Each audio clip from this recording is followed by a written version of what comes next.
day of intense discussion, but fruitful as well. Time. There's so many policies still to discuss. Co-chairs are ready. And as I said yesterday, there's going to be gala. So 2 announcements. Still trying to work on logistics. How the buses can transfer delegates back to their hotels and from the hotels to the gala heading venue. Secondly is whoever has not gotten a ticket, registration desk for their ticket, but please ensure that you have a ticket. Without further ado, I think I hand over to the co-chairs for further policy. Good morning, everybody. I hope we all had a good night and we're ready to go for this morning. We have a number of policies to consider this morning, and we're going to make sure we try as much as possible to stick to time. But please, we need you guys, we need everybody, every member of the community to please try and help us so that we'll be able to keep to time, because it's really important that we cover everything we have on the agenda. We still have to bear in mind the code of conduct. Please let us behave in a responsible manner, and we should remember that we are Africans and we should respect each and everybody. We have to treat everybody with dignity and respect. We would not tolerate any abusive language. We would stick to the code of conduct. So please, when you come to the mic, remember the code of conduct. So we have the first policy that we're going to discuss this morning, which is the resource transfer policy on IPv4, which is going to be, the authors are Anthony Ikechukwu Uba and Taiwo Oyewande, which allows, the first version was submitted in November 2019 and is still in its first version, allows the transfer of IPv4 resources only between AFRINIC and other regions. No limit and conditions on resource size and frequency of transfer, as long as both parties mutually agree. No need of assessment by AFRINIC on recipient. Legacy resources retain legacy resources status after transfer. Thank you so much. So we're going to invite the authors of this proposal to present their proposal.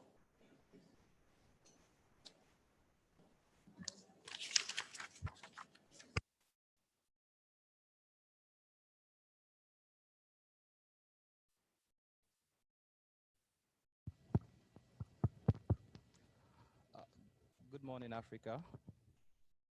Our proposal, resource transfer policy, was born out of need to have resources available to businesses, because it is common knowledge that the IPv4 resources have, is near exhaustion, and we know that the resources available would likely not exceed the next 4 months.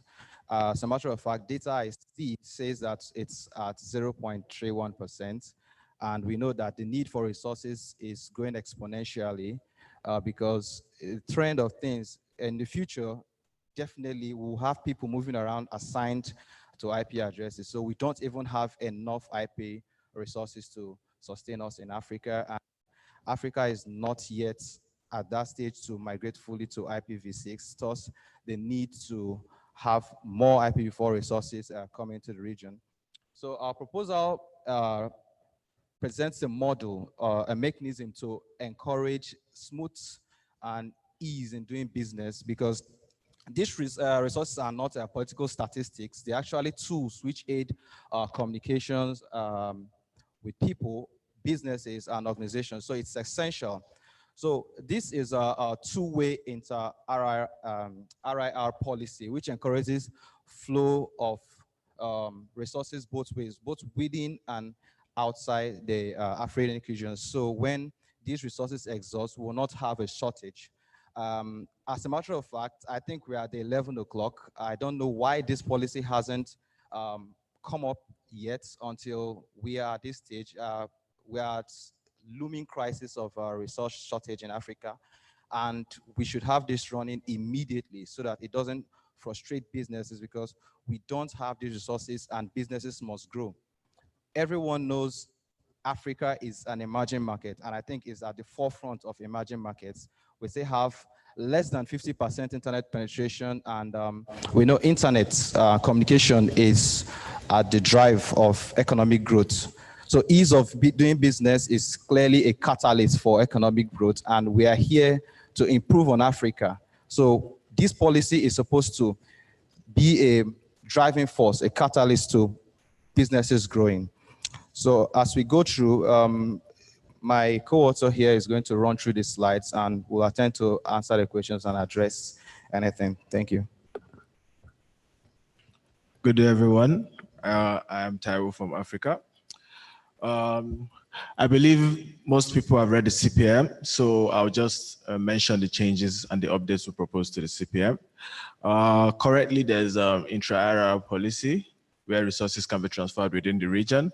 What we're proposing is resources to be able to be transferred within outside the region. For those resources to be transferred, we propose that the person initiating the transfer can be a registered member of any regional registry. And the transfer is going to be initiated with two parties willing to transfer. So there's a willing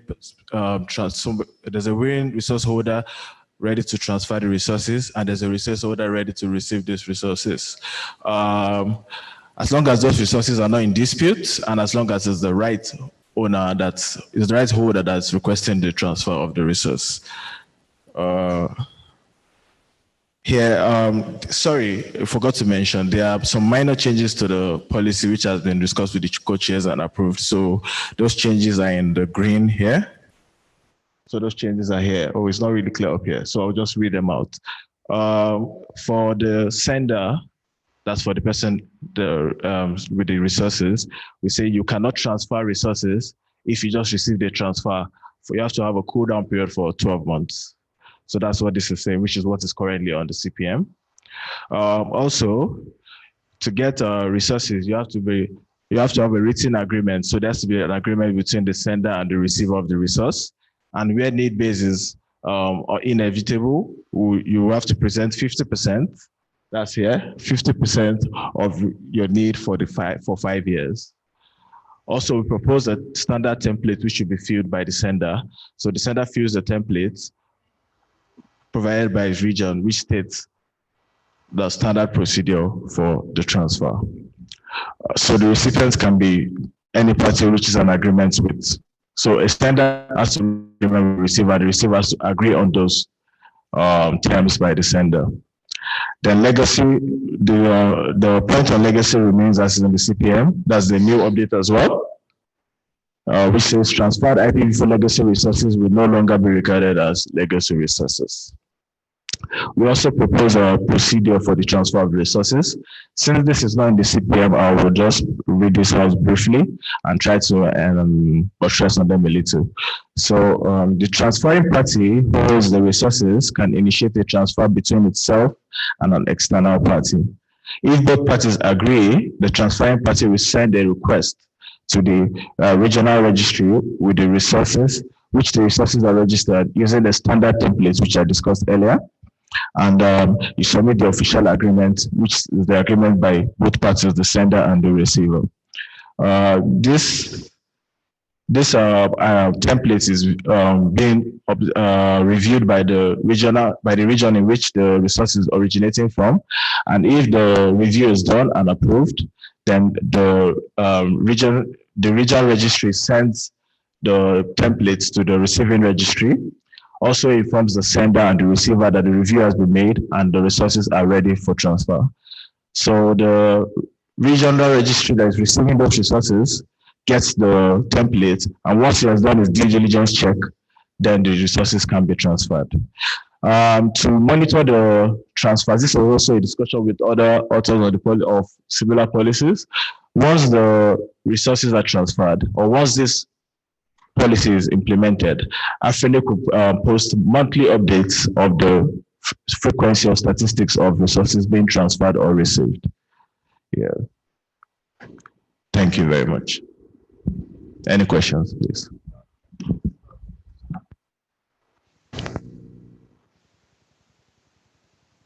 Thank you very much. So we're going to go for the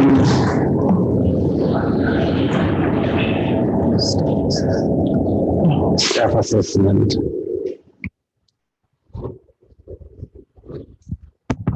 Good morning, Madhvi Gokul, Member Services and Staff Liaison for the day. I'm here to present the staff impact assessment for this policy proposal.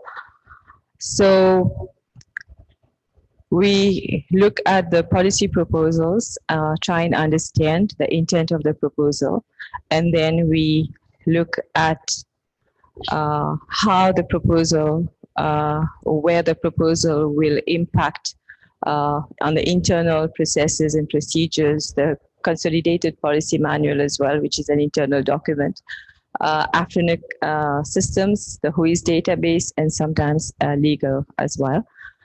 And yeah, so for this one, we understand that the policy enables a two-way inter-RIA transfer of IPv4 resources. And we shall start with a resource holder who submits a transfer request to another party and also provides an agreement of resource transfer signed by both parties. The source must be the rightful holder and not involved in any disputes. There are no limit to the size of the resources being transferred. The source can request for additional resources from AFRINIC at any time. So if they have resources from AFRINIC, they have transferred to another organization, they can come back to request for more IP addresses from AFRINIC at any time. So in the next hour, let's say, there's no hold down period basically. And the recipient of a transfer is not required to justify the IP needs. So this policy eliminates the justification of needs, and usually any resources allocated or assigned to the members are based on justified needs at the moment. So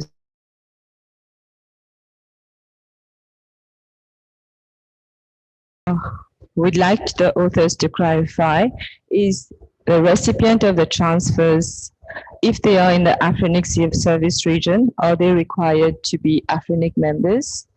They are. So if a legacy resource holder is receiving resources through a transfer, they have to apply for membership. Okay, thank you. And yeah. So in the consolidated policy manual, section 5.4.5, resources at the moment, okay, are being issued based on justified needs for the next 8 months. All right. And we've put the statement from 5.4.5 on the slides. Okay. So as staff, what staff tried to do was, if we're implementing the policy is being implemented, all right, and we'll have a transfer clause in the policy manual, okay, and these are the sections of the policy through which members or applicants will come and request for more resources, okay, and applicants will receive through section 5.4.5 and transfer out of, if you can transfer out of 5.7, I guess, right? Yeah, okay, out of this. Is this the intent? We just need a confirmation, because if an organization has became a member in July, for example, and they come to us and say, we'd like to transfer our resources according to this policy, the transfer policy, staff would immediately know that they qualified under the 8 months. Okay, so the 8 months is not over. So what is the intent of this policy? We'd like to have a clarification, because we sense there are two conflicting clauses, okay, and that can lead to somehow confusion, because the member will say, I can transfer according to this policy. Okay. All right, yeah.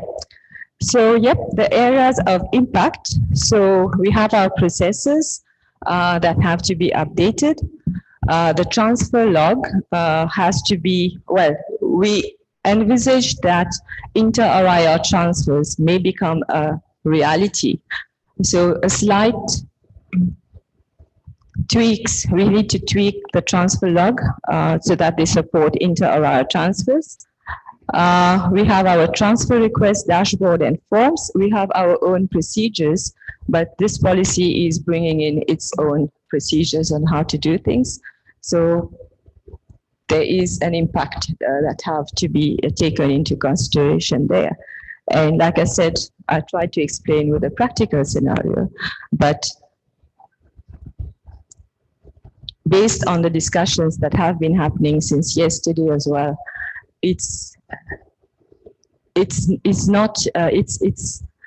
we'd rather avoid conflicts, okay, in the policy manual, or ambiguity in the policy manual, so that both staff who have to evaluate requests under the stipulations of the policy manual, whether they are for resources or transfers, they know exactly, and the members as well, because when ambiguity, then sometimes the members feel they are right, okay, and they will actually challenge. So we'd rather have very formalized and very concise approach in the policy manual regarding the inter-RIR transfers.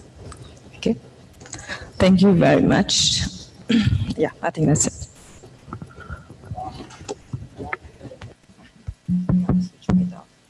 This is working. Like I said yesterday, and like I always say, I am an advocate for ease of doing business.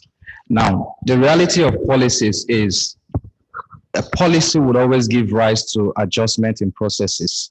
You know, we are looking at a system that makes it easy for these transfers to happen. So yes, we proposed a procedure because we feel it's a better one, and definitely it would give rise to certain adjustments in other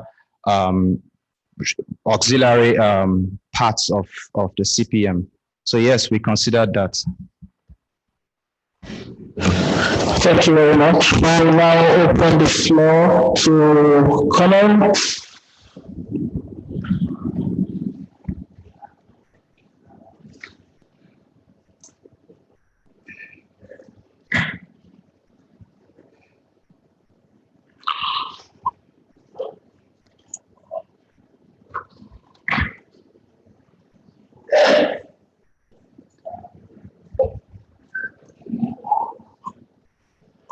We have a very long queue, so I would have to close the mic. I would have to close the mic. Yes, please, the mics are now closed.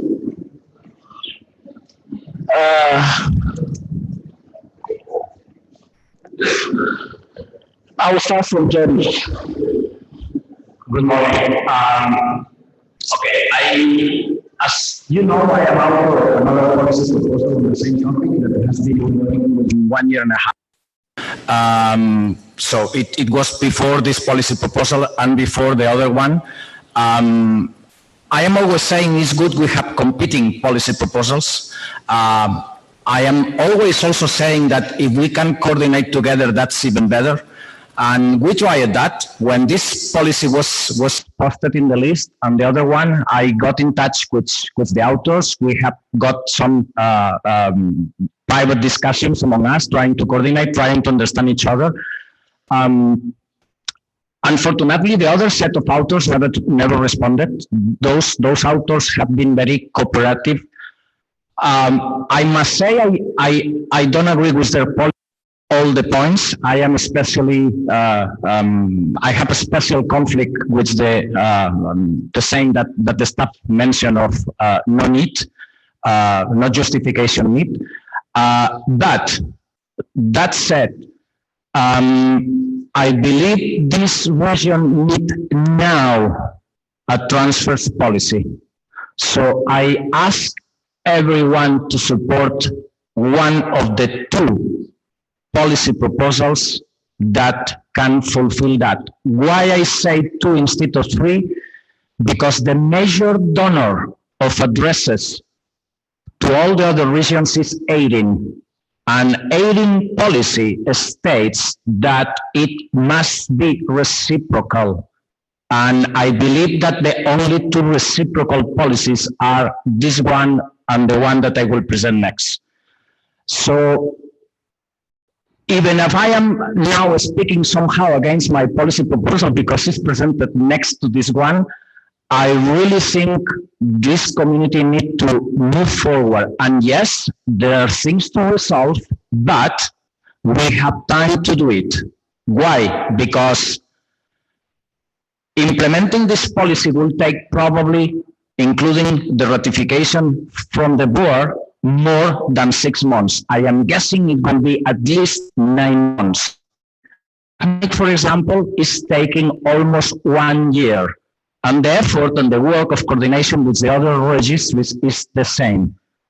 So again, even if I am shooting on my own feet saying this, I think this region needs to move forward. And even if this policy is not perfect, we have time to improve it, but at least the staff can start implementing because that will go in our favor. Thank you very much. Thank you very much, Jody. Let me address this. We have authors. The problem is having feelings we're going to sleep here today. Sorry, I think I addressed this to respond to so many things, but we have spoken. The mic, okay. Not of a similar, I spoke with you earlier, Jody, and yes, it's imperative that Africa has an inter-IRR policy, a two-way inter-IRR policy, and there is a reciprocity clause and policy that ARIN has, which says, only if you give me before I can give you. So now there is a school of thought or the pessimistic arm that says, why are we opening our doors? The resources will fly out of Africa and all that and all that. But the reality is here, we don't have resources anymore.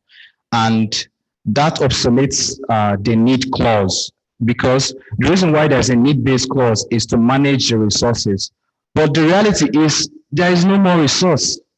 So why is there a need clause?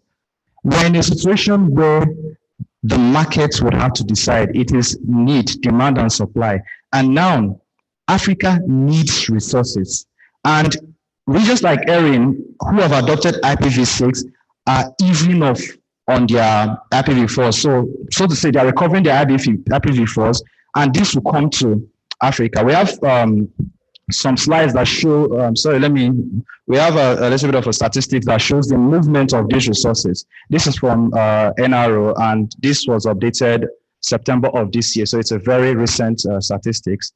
Now, if you look at, the movement of resources, you will see this is ARIN, and they are moving 17.8 million as against this 134,000, and to right, they are giving 9.69 as against 550,000. So what is the worry about Africa that has just 3.94% of the available resources? Why are we afraid that they'll come and expunge this very tiny portion that Africa has?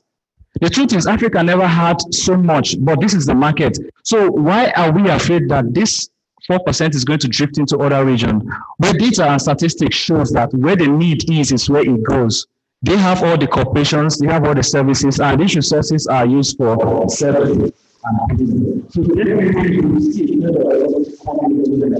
Absolutely. So, yes. Can we have the next question? The mic at the back, please. Ok, c'est Kakel de la RDC.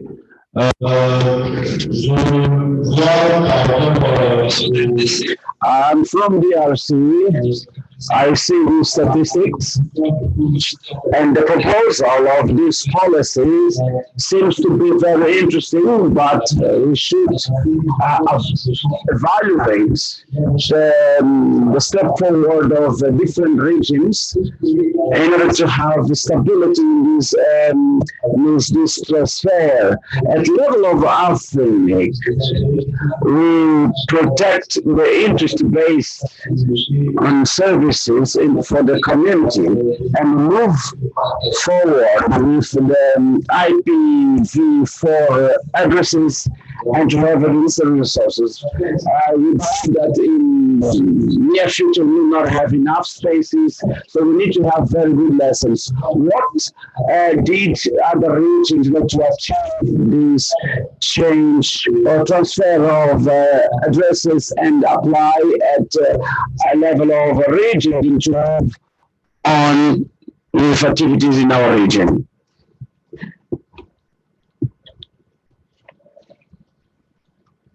Thank you very much. Okay.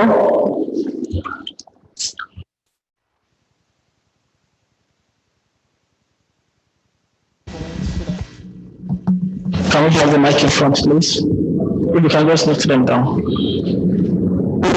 Bonjour à tous. My name is Rosa from DRC. Good morning, everyone. First of all, I'd like to congratulate for this great effort. I have followed up from the very beginning until the end. Regarding this policy, is interesting and important for Africa. In different actions that I have retained. First is on the commercial opportunity on the development of internet in Africa will really be benefic if the resources are transferred. Item number one. Number two, the facilities of transferring of the resources, I believe, will allow those ones that need to access easily without getting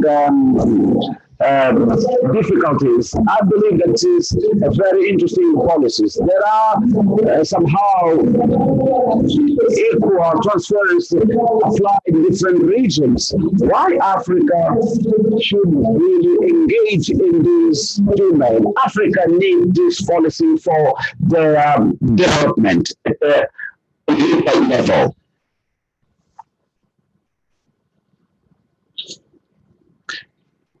Vamos pegar mais um.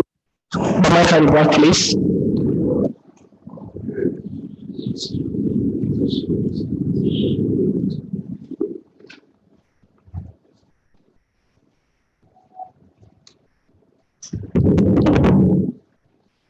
Bonjour à tous. Good morning, everyone. I'm Joshua from DRC. I'm from group. I'd like just to comment on the policy proportion I support due to it makes the internet market more competitive and they have different opportunities. If other did registration not us, we can't use various numbers of addresses. This is a great opportunity to go for a transition of IPv6, which is more expected. I support this policy. Just can you respond to that? Okay, thank you. I think the last two speakers were basically buttressing our points and accepting that Africa needs it because we all know Africa needs it. For the question Kakel asked, it will benefit the region because, like I said, these resources are tools for services. They are tools for business. So by doing this, it encourages a business who wants to expand into the region to come in with its resources. And it also helps with making availability of resources easily available. So yeah, it will ease doing business, like I said, in Africa, and to make it easier to obtain resources at effective prices. So thank you. Okay, the mic in front, please.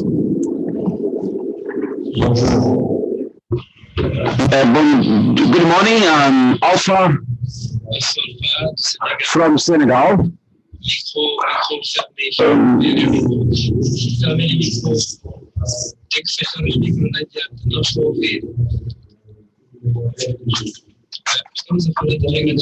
We are now speaking about management rules. It is not respecting the level of the policies. The mic is on. The mic is on in the podium. Thank you, sir. While the regulators of resources in our country can't to allocate resources without regulation. So we can't allow people exchanging resources among themselves without checking what we are doing. This is the best way to create a black market for this kind of resources. So this policy, in spite of seems to be interesting, but should be reviewed. So again, currently facilities just to justify saying that to facilitate the business. Personally, I can't see how it to facilitate the business. I see here a problem that will be raised, and there will be exchange among companies in different regions, and they will not have control of any authority or any organization dedicated by the organizations.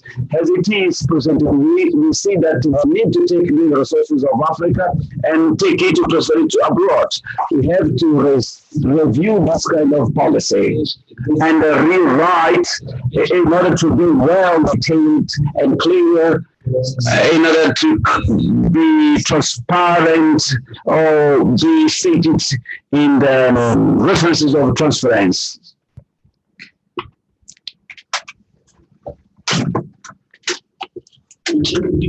Back, please.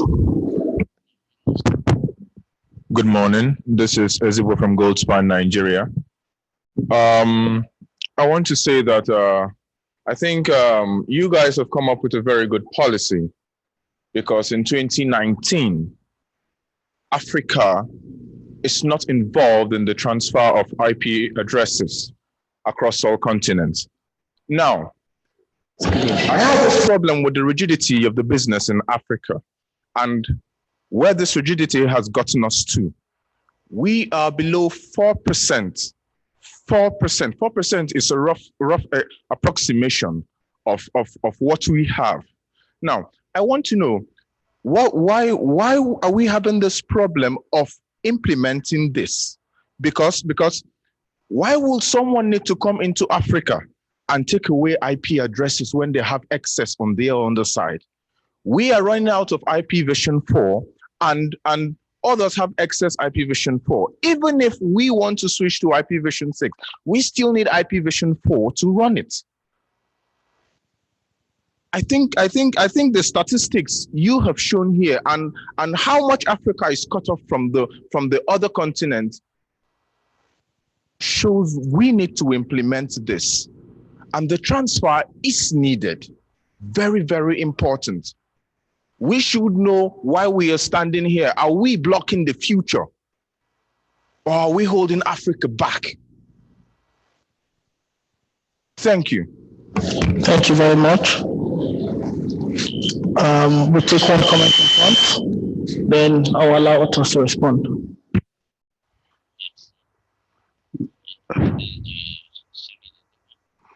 Merci beaucoup. C'est Gaylor. Thank you very much. I'm from DRC.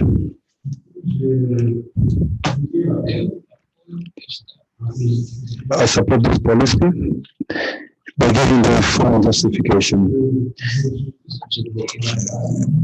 First, the objective of sustainable development is with the economic development of Africa. There are two important pillars: investment and partnership. In investment and partnership, we have to take into account the technology.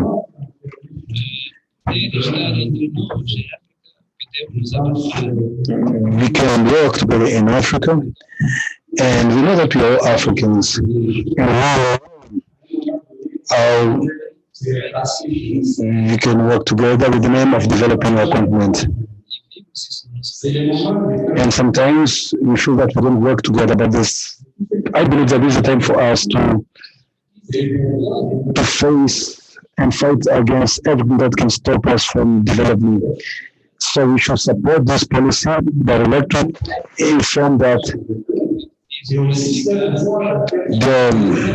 we need more exploration to see how we can update and use this information for the benefit of Africa, because having the resources only for us, we'll be able to get other opportunities. We've got opportunity and some risk. We should not put that aside. We should not reject this policy, but we should find a way of managing this opportunity and managing the risk.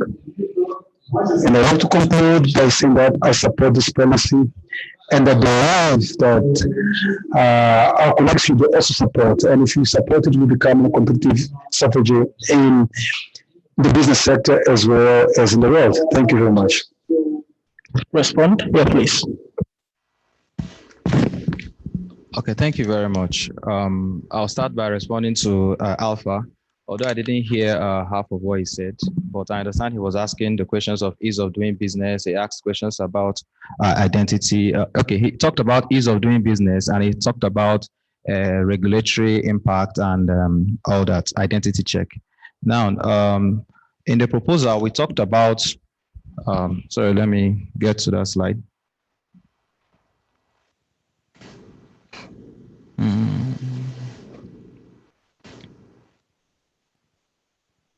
Sorry.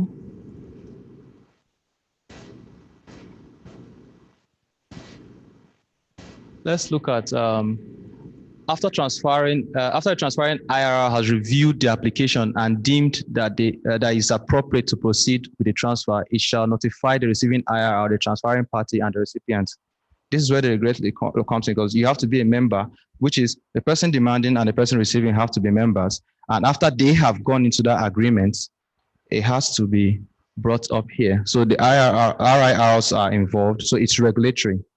But since the RIRs really don't have these resources anymore, they can't really be the ones to come and sit and preside over it, because if I need resources, you could need resources in different ways. Let's say I am moving my business somewhere, or I'm having a merger, like the third person say, globalization, which means I'm merging or I'm doing business with a company, which requires me to move the resources. We have to agree within ourselves before we now come to the respective RIRs and tell them, okay, this is what we want to do, this is how I want to do the transfer, and the template will be filled and the transfer will be done.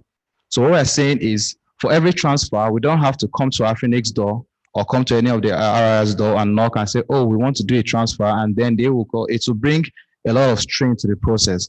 And I will always say, I will always emphasize, I am an advocate for ease of doing business. Thank you.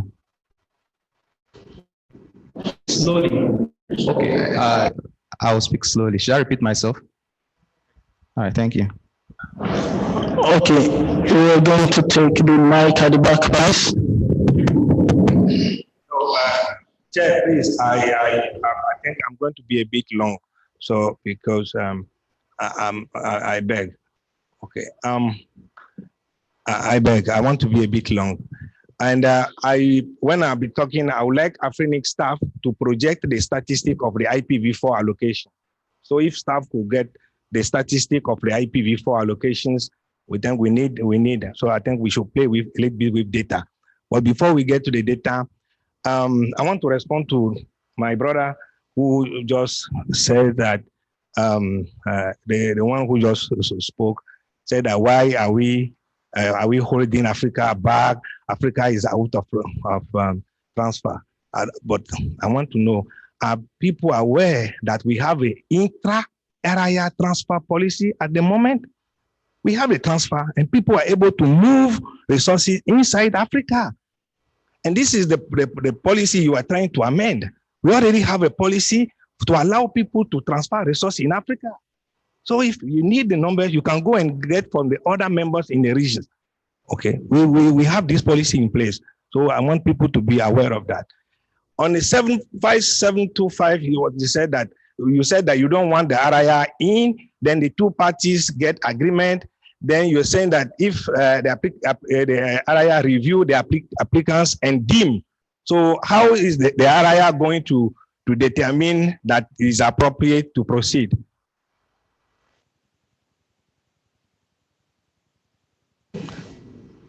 Okay, can we have the statistic, the IPv4 allocation statistic, staff, okay. Ashil? Okay, when staff is looking at it, can you show can you show the NRO statistic again, the one you showed? The NRO statistic, please. It's disabled. Staff to control. Looking for your data. Okay. So I can't change the slides. Okay, but I can start addressing some of the things questions you asked. In our text, there's an area that says the resource party, which is the sending and the receiving party, must be registered members of the RIR. We also say that resources being transferred must be resources which are not in dispute. That is why you need the RIRs as part of it. And now the statistics you're looking for, I don't know which you are looking for, but Africa has like 0.3. I know all these things, but you are saying that you want to ease, you say you are in the champions of easing business, yeah. But you just said that before you transfer number, you want to make sure that there's no dispute, and you want the RIR to make sure that the thing is appropriate. So I don't see what you are trying to simplify anyway. So now let's look at the statistic. This is the IPv4.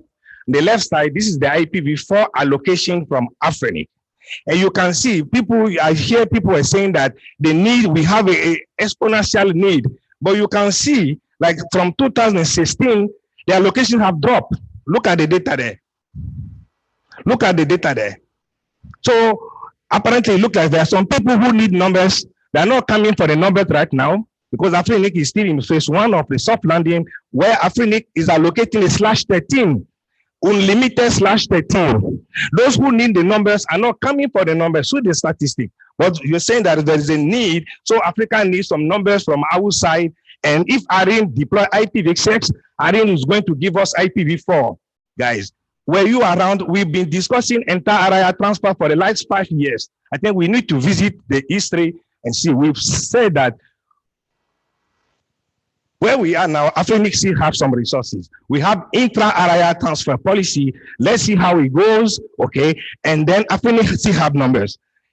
The Jeff Houston prediction said that AFRINIC will start phase 2 in March next year. And when we are in the phase 2, AFRINIC can still allocate /22 unlimited. Okay, so where is the need? Why are we rushing, etc.? I say we should open. And my brother, he also says something. He said something. He said, Africa only have 4%. And why are we not allowing the people to give us numbers? We asked the global community.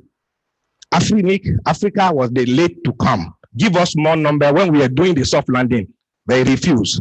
Now the same people are saying, before we give you V4, you must give us some. You must give us some before we give you. This is the deal. This is the deal. Give us some, but Africa only have 7/8 for the whole continent. They are saying, before we give you, you should give us some. So guys, let's think about it. But you see the statistic of allocations. Now, if we look at, I'm going to finish on this one. Go to the transfer on the NRO. Go to the transfer. The transfer. Wait.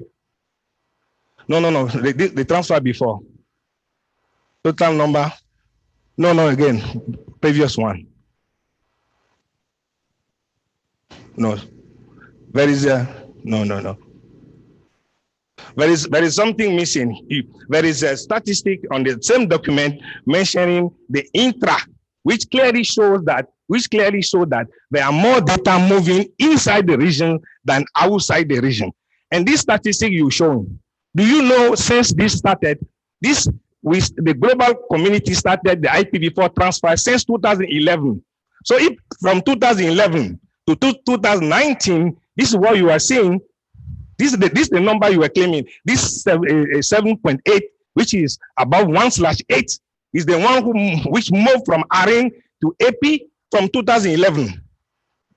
Thank you very much. We move to the. Let me address it. So, Okay. First and foremost, sir, this data is not from me. It's from the NRO. And I got all the slides, I referenced it. I did not remove any slide. That's number one. Before I go into your point, I want to ask, is there any data you have to show the growth potential of Africa? That's number one. Number two, why have other regions implemented this? Number three, you say we have enough resources to do us, and must Africa wait until the resource exhausts? AFRINIC staff here has told us what we have and how long it will take to exhaust, most likely.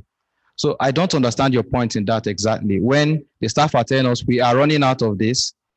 And number four, I said it earlier, these things are not political statistics. These resources are tools. So these transfers are for business needs. If you choose to stick to intra-area transfer, you're encouraging this exact thing you're talking about, which is people hoarding resources, people making it hard to come by. And I don't know how you think you can recover it and make it get distributed evenly as needed. Thereby, you're making it difficult for people to come in, bring in their services to the region. So the data you're telling me and you're flaunting doesn't really do you well because you contradict yourself in them. We'll go to the mic in front. I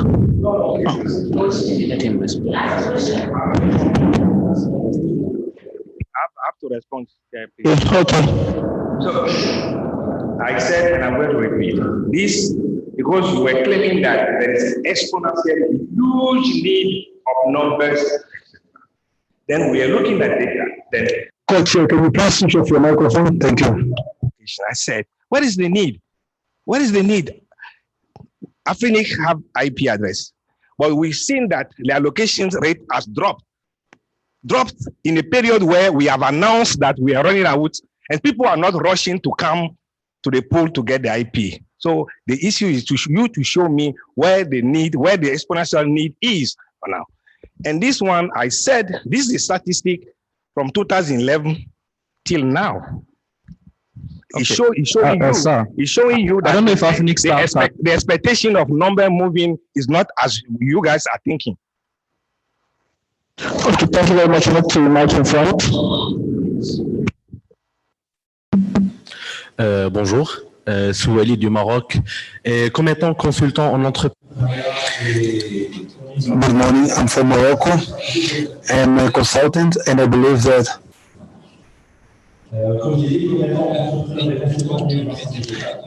as an entrepreneur and consultant in the IT world, I participate in various international events.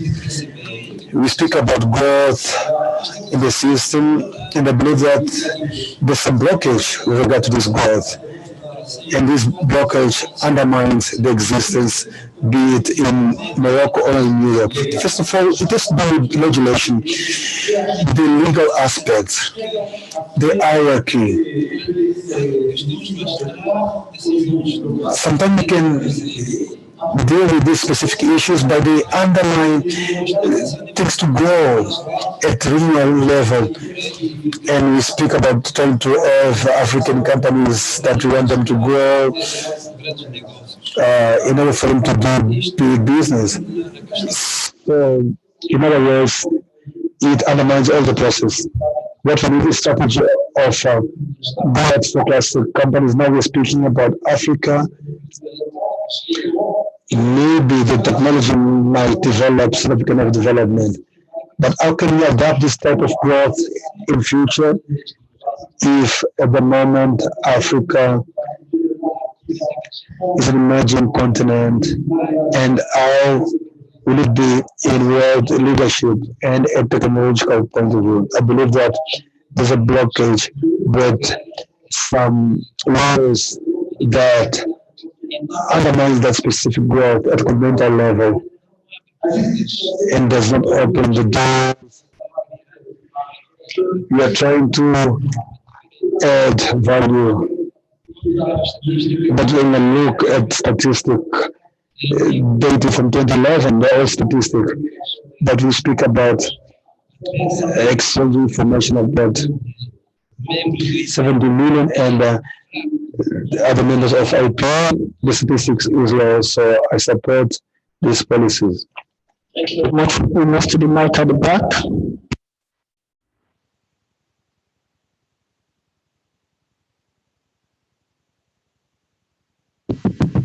Yeah, hello. My name is Afonso Dani, CEO Cloud Inspire and also Cloud Solution Architect working in France. And I just want to pinpoint a point. It's like the system of the 5 area are made on the need basis, isn't it?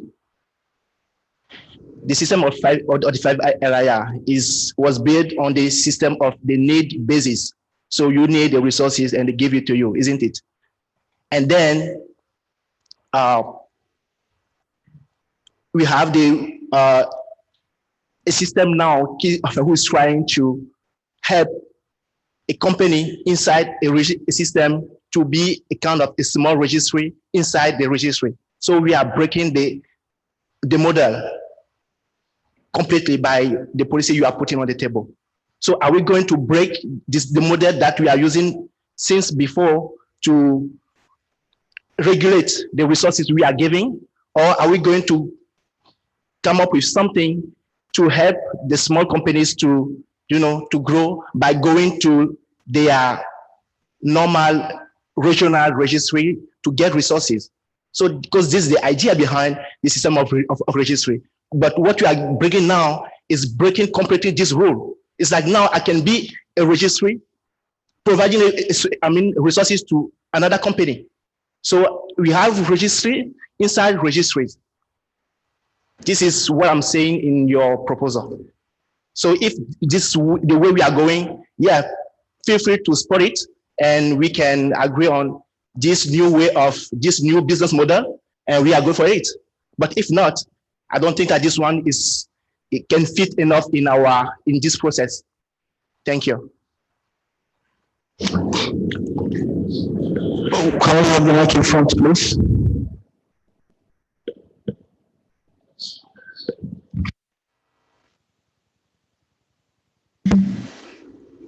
From remote participation, and now I'm Elena from Togo. I would like the authors of this policy to tell us why AFRINIC, which only has 4% of internet resources distributed based on need, must leave these resources spoiled by the other regions, which they had received larger numbers than us. Thank you. I will still give time for remote participation so that we have all the comments. You can just still collect them. But can we have those on the mic so that we keep collecting on the remote? Then we'll do them after. We're going to have time for the remote participants after. Yes, thank you. Can we have the person on the mic in front, please? Je m'appelle Trésor Chilumba, je suis de la RDC. I'm Trésor Chilumba from the RDC. Everything that I'm seeing is Africa is always complaining about everything and complaining about nothing. Because up to now, the only argument that I've seen is that people want to move forward, but we've got few resources and we don't want to take advantage of those resources. I support this policy because you see that we've got the few resources, but people don't want to use the resources because this attitude of being a victim of victimizing ourselves because we always have the chance of saying we have a lot to lose. As distinguished colleagues, I would like to ask, we have to follow globalization, as you know, and nowadays we are moving into an open world where the regions are present. We're not going to eliminate any borders, but we need to have a good collaboration between different regions. Nelson Mandela said, if you want to move faster, you have to walk along. If you want to go beyond, you have to move together. I don't know if you paid attention to this statistic that was presented. We spoke about Africa that has 3.5% in terms of resources. It's about 3.5%. And these are the results that are left. But we think that this 2.5% will be used by others who have over more 90% of resources to provide to us. So what I see is a way of hiding ourselves behind a principle of optimization. Is a thing that we've been debating about for years. I believe that Africa should open to the world and learn how to become more competitive than always using the system of protectionism and not saying that we have to protect what we have. I don't know why you are still going around this topic when we're at after 6 months, this 3.5% of resources that we have left is about to exhaust. So if what my situation about tomorrow, we have enough resources, it's time for us to allow the transfer of address between regions so that we can be mobilized and achieve one of the objectives of sustainable development goals. So I support these policies, but I believe that each participant in this conference room can support this policy and that will allow us to go and have more resources and reserve when our stock becomes exhausted. Thank you very much. Can you respond now? I'd like to say thank you to the last speaker. I wouldn't have said it better. Someone asked the question, why do I think Africa still needs more when we are not having so much demand and we're not utilizing the intra-IRR system that exists? But if AFRINIC can, anyway, I wouldn't want to bother the staff to show, but I can tell you for free that from 0.66% of what is allocated to Africa in 2018, we have gone half of what is left as of today. And as the day goes by, we become increasingly hungry for data and connectivity. Most people here have 2 devices, and at home, they have multiple devices connected to the internet. We are talking about Internet of Things.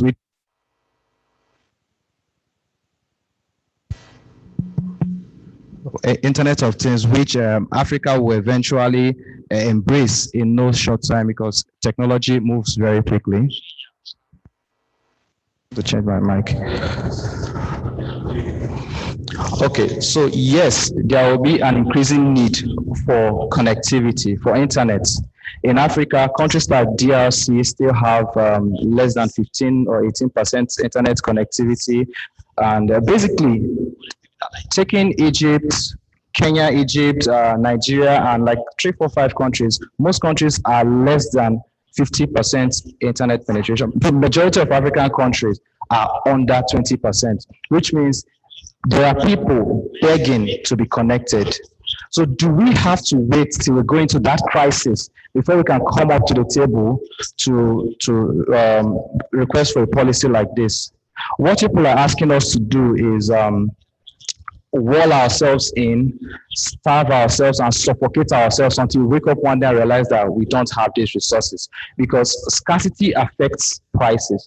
So if you want to stimulate scarcity within the region, these resources will keep becoming increasingly hard to access and too pricey. So I believe that sorts that out. And for the person that was talking about creating micro or nano RIRs within the system, no RIR owns any resource.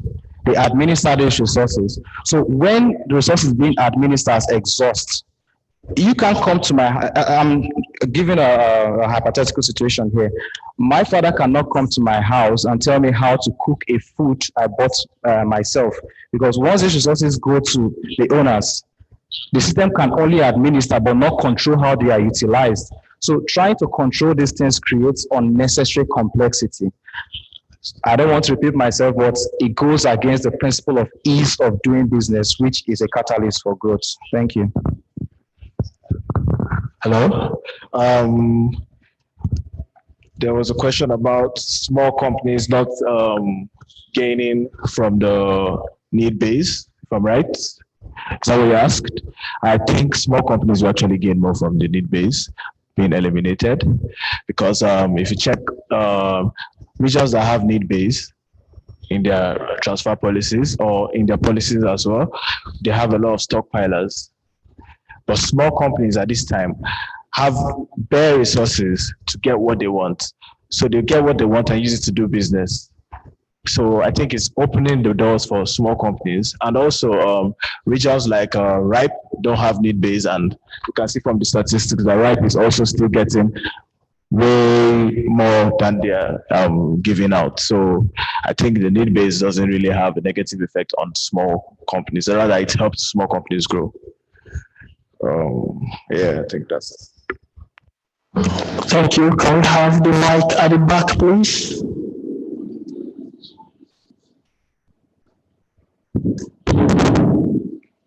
Bonjour tout le monde. Good morning, everyone. I'm from Morocco. I'm from architecture school, and I support this policy. The mic is on, gentlemen, the mic. And I salute this proposal. It was really well proposed in an intelligent way.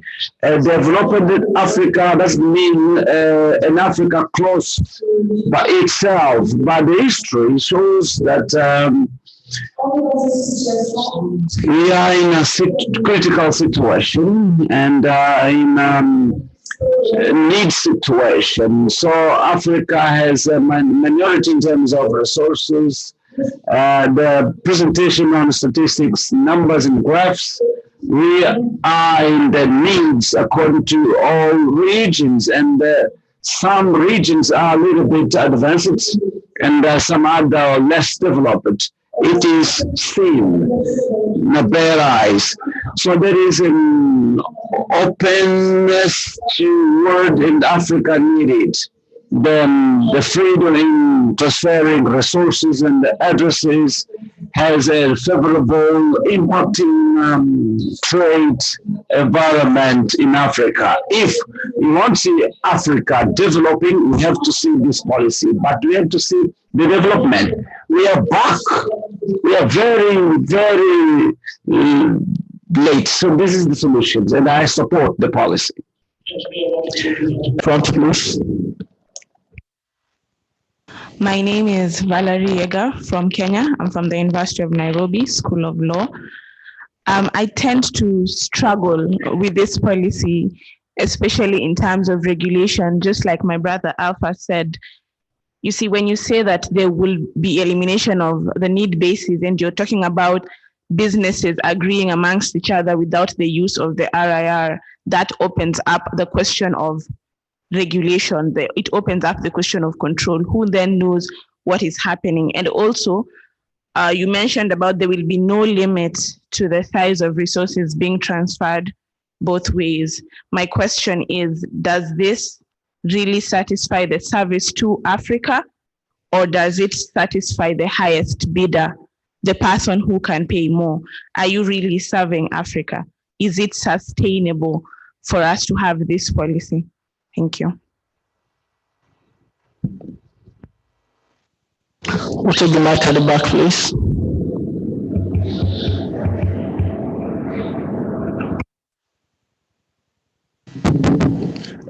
Thank you, Chair. My first statement is to ask you to discipline somebody for me. I remember one of the first speakers attempted to bias community working group's mind against one of the three proposals. In my opinion, that is not healthy for this community. It is outright divisive, and we are working hard to try and unite. So if you want someone to support your policy, say so. But to say, don't do for the other, to me, is not in good taste. Now I come to the policy of my family here. We all support transfer policies, but I am not sure about this one. And the reasons are the following. When I read the problem statement, it's not clear how the current process hinders the smooth business operation. It's not been established. Okay. The problem statement says aims to establish an efficient and business-friendly mechanism to allow normal resources to be transferred, etc., etc. What we want to be efficient with, in my opinion, is network operation. So you are supposed to do your business based on the network operation. So don't bring your problem to me. I'm saying my problem is to give you the resources so you can do your business. So when you start saying I should do my things for the work you are supposed to do, I have my own challenges. Okay, so let's bear that in mind. LRRs do not own the resources. Let's get it straight. Okay? The resources are held in trust by the IRRs for the entire Africa, our network development. So to begin to think that LRRs own the resource and so they can transfer, they can do this, it's the wrong direction, wrong direction. If you don't need the resource, bring it back to AFRINIC. If somebody else wants it, that person can get it, if he can demonstrate the need. A lot of the arguments I heard, because you are talking at a very high level business, tend to become speculative. Okay, it's high level business. Well, I want to talk about network operation, how your numbers are being used, how your network is growing. I don't want to talk about your business, okay? I want to talk about how your network is growing. Let's also be careful here. You said reciprocal. That's not the only thing. And compatible need basis in the transfers is compatible need basis. Okay? So when you read the transfer policies of these other RRs, pay attention to that. It's not as simple as reciprocal, okay, but it's also compatible need-based policies, okay? So if you begin to remove those things, you may think you are reciprocal, but you are not. Now, let me give you another thing about the reciprocal. All of the RRs hold back some resources. All of them, if you go and look, there are some things reserved which are not transferred. Okay? So there's nothing wrong if somebody says that a portion of the numbers are not being transferred either. I mean, think about it. Maybe theirs is slash, you know, some small slash. Okay, but yours, because you have, you know, small number of numbers, your slash is slightly bigger. Fine. But it's not like everything can move. It's never like that. Go and read all of those policies, you'll see. The last comment I'd like to make is that we have an intra-IR policy. That is what you are trying to amend. It would have been much better, because it's a new issue, okay, for you to write a fresh policy than to be amending the existing intra-IR policy, because inter is significantly different. So I would have preferred that you derive a fresh, you know, inter policy than to be amending the existing one. And that would be the advice I will give you. Please, this no hold back period and any limit and any number of times sounds deadly. It means I can form a company, come transfer. That means I'm running a leasing business. And there's nothing that slows you down also. So if that's the nature of the business, within 24 hours, I can come and take everything out because you're weakening need basis. You're not putting a limit on how many times I can come. You're not putting, it's challenging, Anyway, good luck. Thank you very much. Do you want to?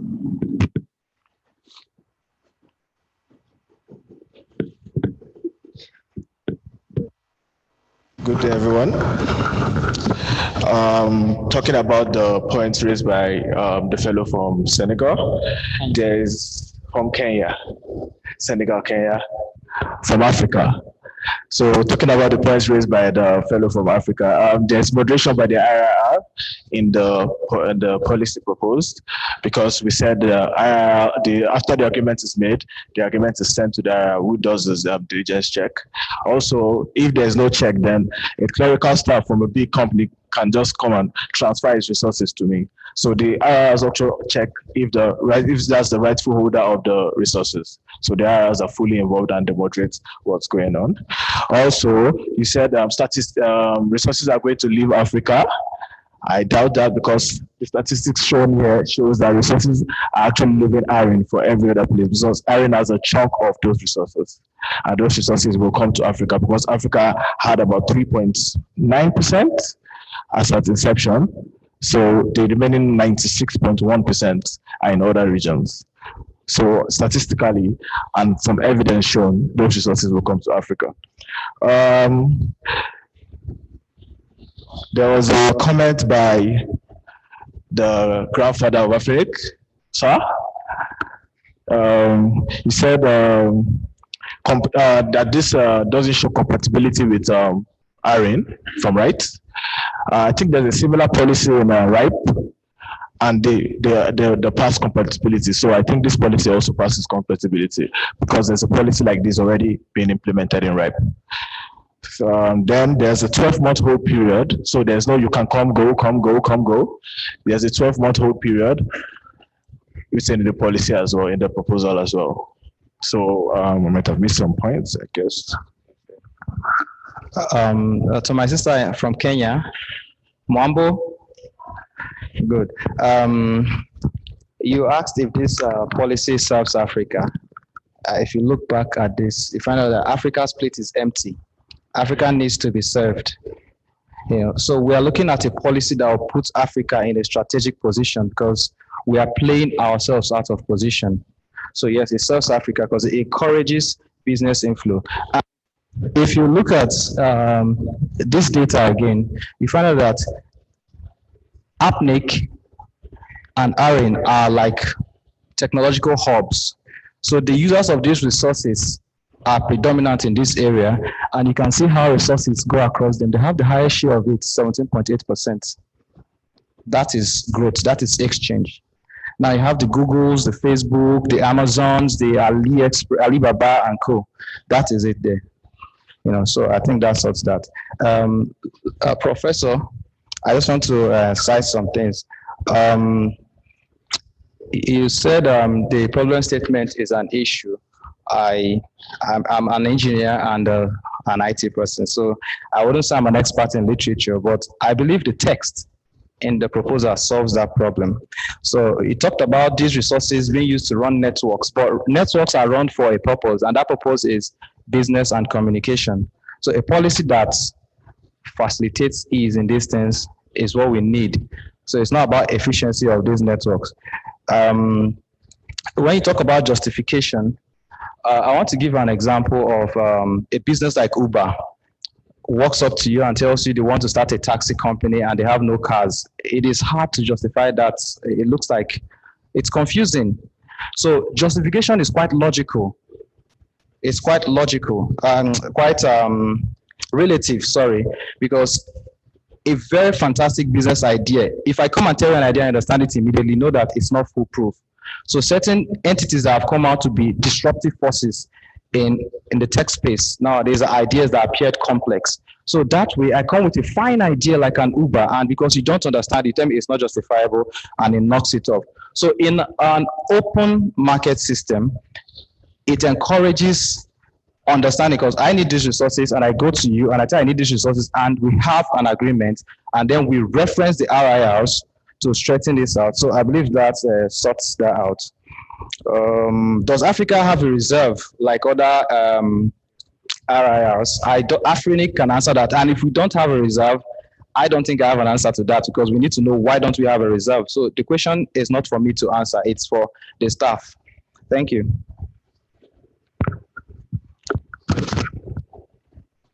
Thank you very much. I think we are running short of time. We're supposed to be on the second policy by now, and we're still on the first policy, and the queue is still good. Please, I need your help. Is there anybody that has something different from what has already been said this morning that wants to say that is still at the mic? Okay.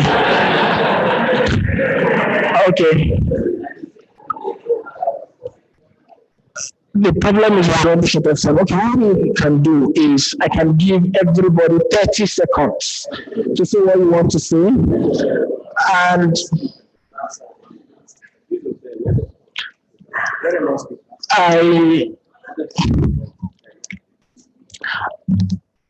the authors will respond after.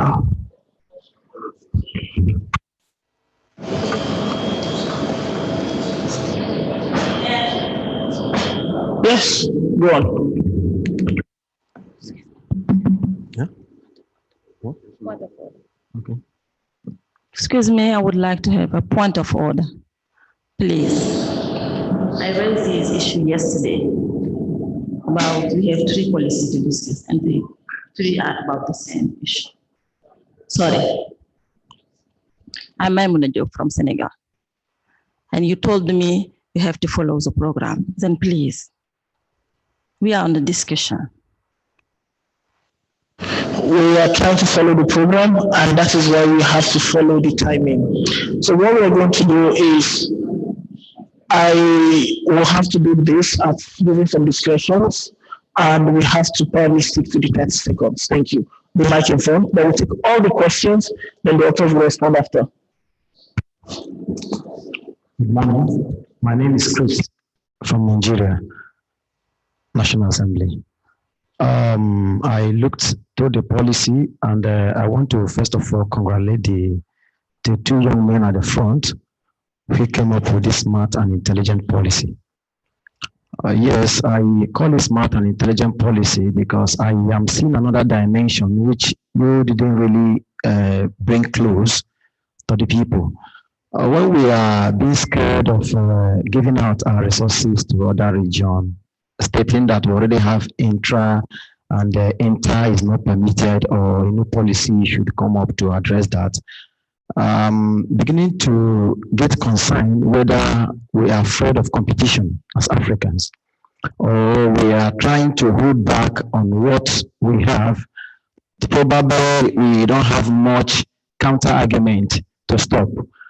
Yes, it's, so many people, of course, everybody has his own opinion and his own concern and his own view, because you talk sometimes based on your own perception or your own thinking about an issue.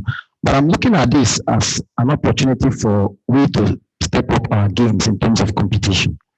We step up our games in terms of business. Now, look at this. I'm from this region, and tomorrow I relocate to another region. And I'm getting it difficult to get resources there. Is this policy not a way forward to solve my problem? That's a way forward. So remember, I'm an African, I'm in that region, and I'm finding it difficult to get resources. I should talk to someone I know that has resources in the region to assist me with that. And in that case, the ease of doing business is fantastic. So I want us to look at this as a business model, not just trying to make money by selling resources, but empowering ourselves, whether within or without. Thank you so much. Thank you. To the mic at the back.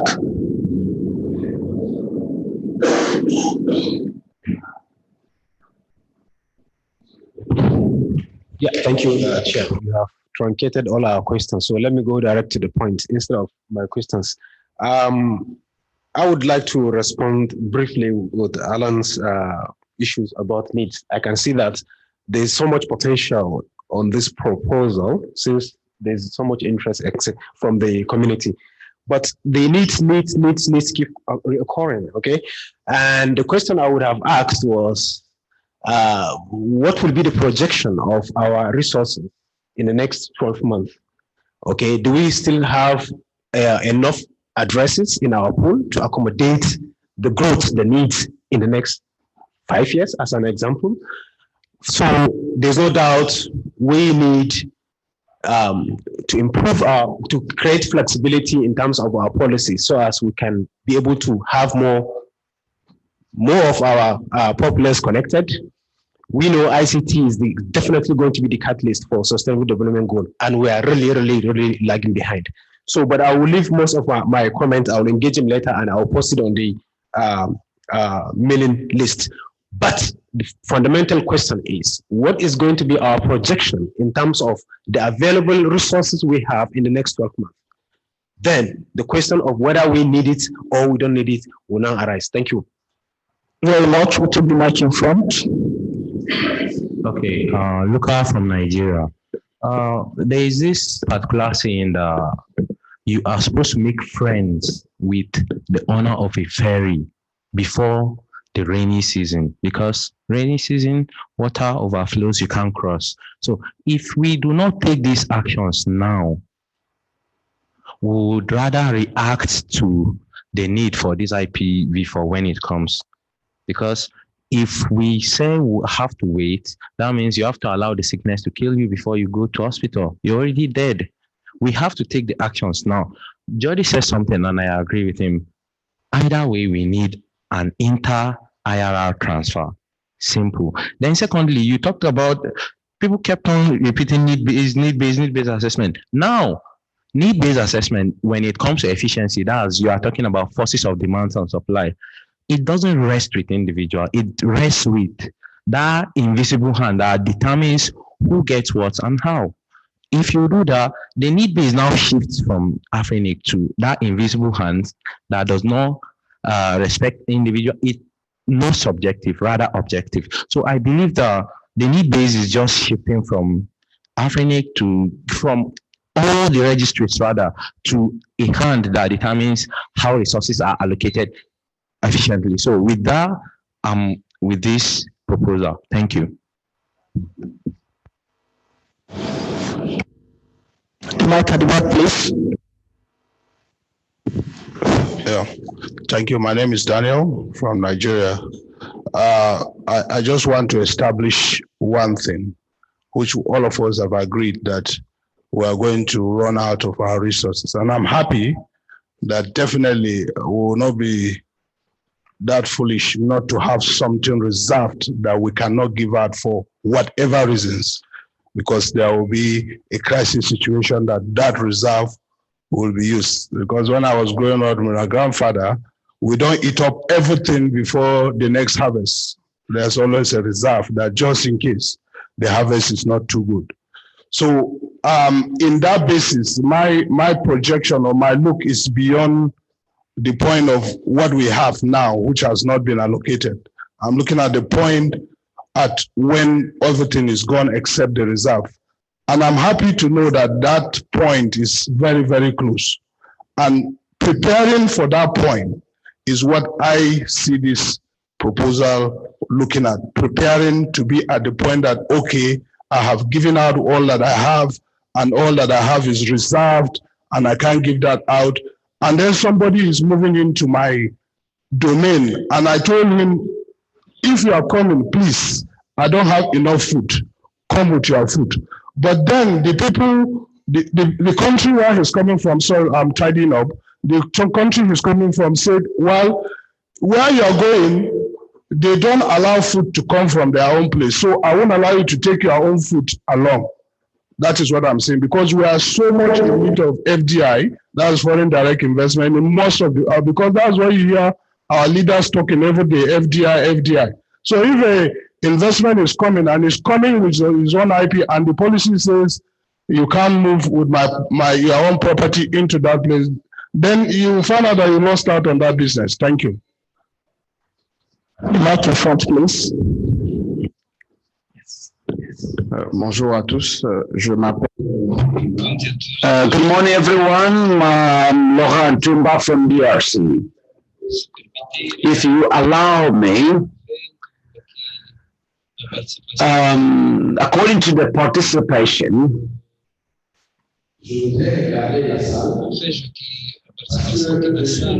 I see the participation is whole, and I am very astonished to see that the African community, which has few resources, is saying that selling or trying to making the limited transfer of resources will grow in our business. Doesn't make sense. Doesn't make sense. The globalization, I have heard about globalization, but I say that my country, DRC, has resources explored by mercenary. I think that the current policy of transference, which works that you bring to us here, it is also valid, but I do not see any reason that should change the regulations and be full open.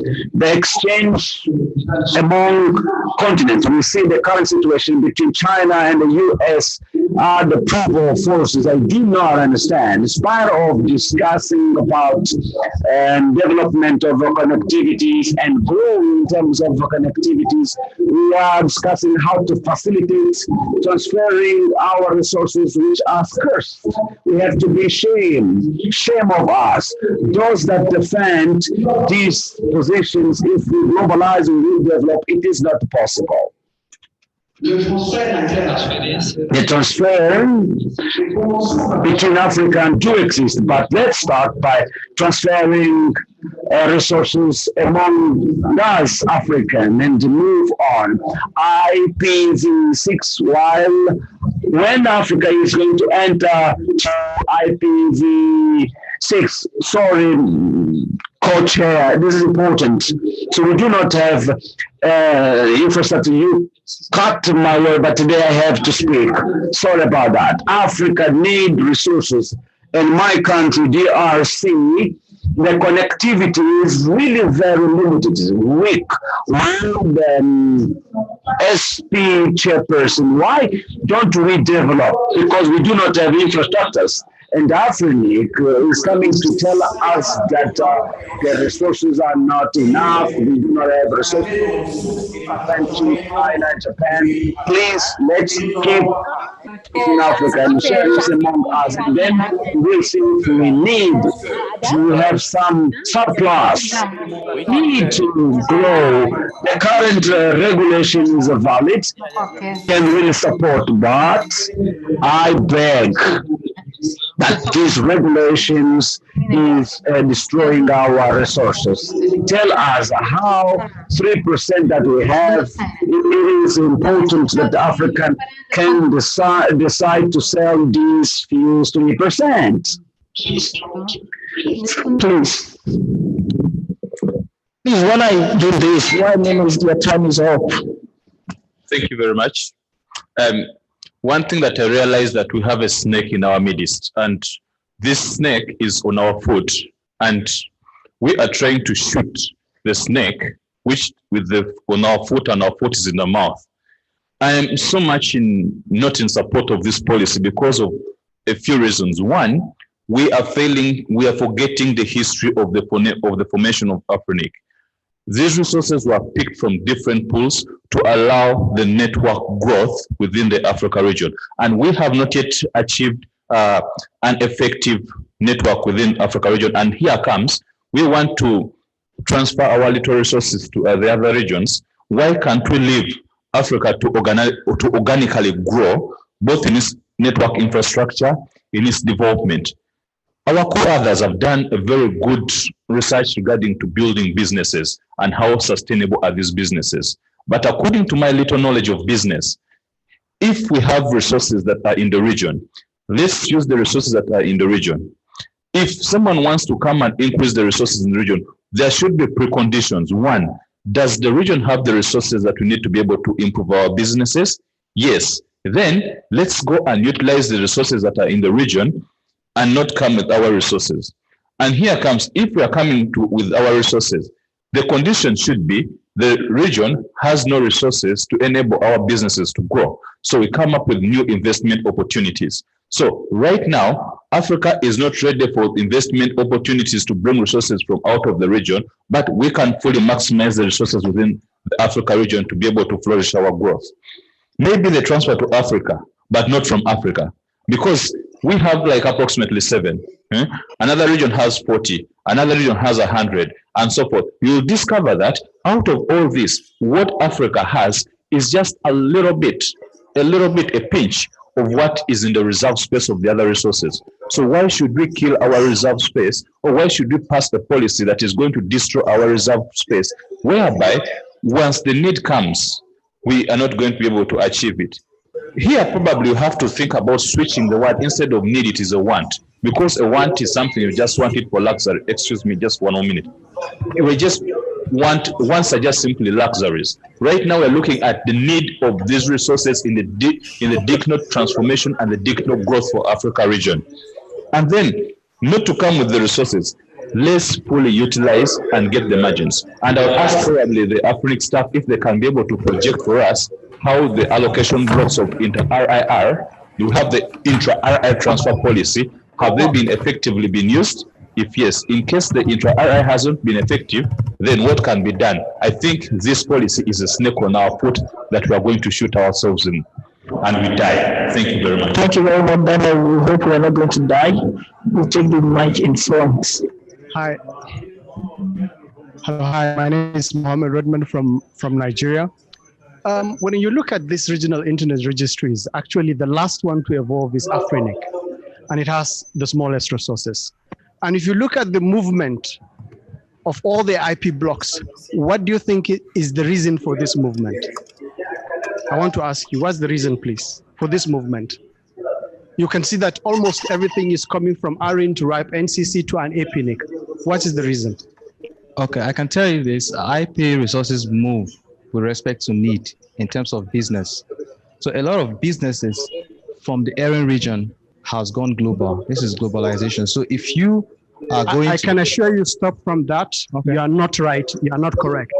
They are moving because of economy of scale, because the prices are cheaper. RIPE NCC is cheaper, APNIC is cheaper, they are moving. And some of them are moving because of the legacy IP addresses that we are allocated to individuals that have huge blocks, and therefore they are selling it to those regions because they need it.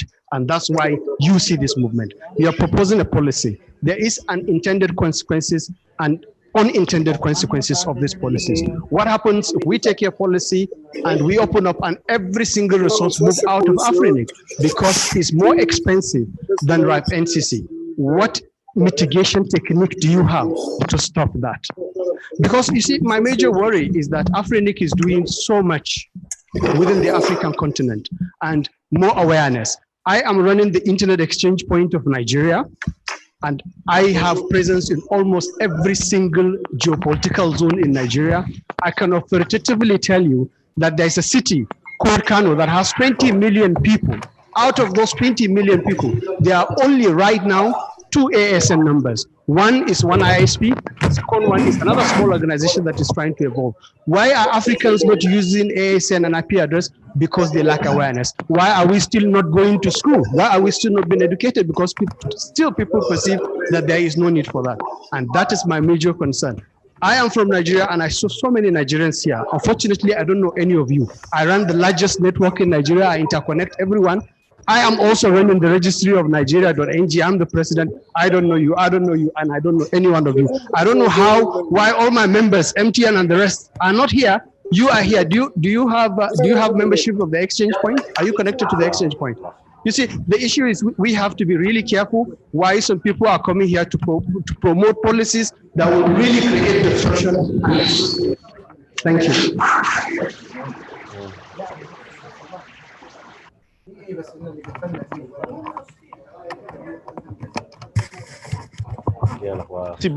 Merci pour la parole. C'est Nico Chintou de la République démocratique du Congo. J'appuie l'intervention de tout à l'heure parce que.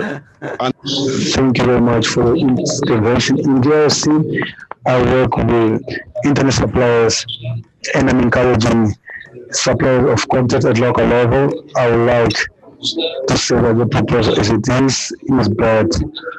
We need to annul that proposal. It is dangerous for the future of Africa. Africa has few resources. We have resources and we are likely to grow compared to other continents. I believe that we need to grow. But they are trying in a simple way to make a proposal to transfer resources to other regions of Africa. But tomorrow, when the request from Africa becomes intensive, are we going to use access to of the resources across some regions as private companies? So some companies, they can get our resources and break the laws. So you be Africans and be aware of what's happening nowadays. What are the game that you're trying to play? I would like to advise you to look that proposal and let Africa grow at their own pace. At their own pace. When we reach other people's level, that's when we speak about development. Some of my colleagues before us, they spoke about resources. What kind of resources are we talking about? Everybody has resource, but the market registration of some request on how they are managed. You know to manage it. Do you know it academically, but don't have practical knowledge. So we need our resources. We need our resources. When our resources become exhausted, we are going to see how we are going to measure exchange with others. These resources belong to us. Leave us alone and put aside that proposal. Thank you very much.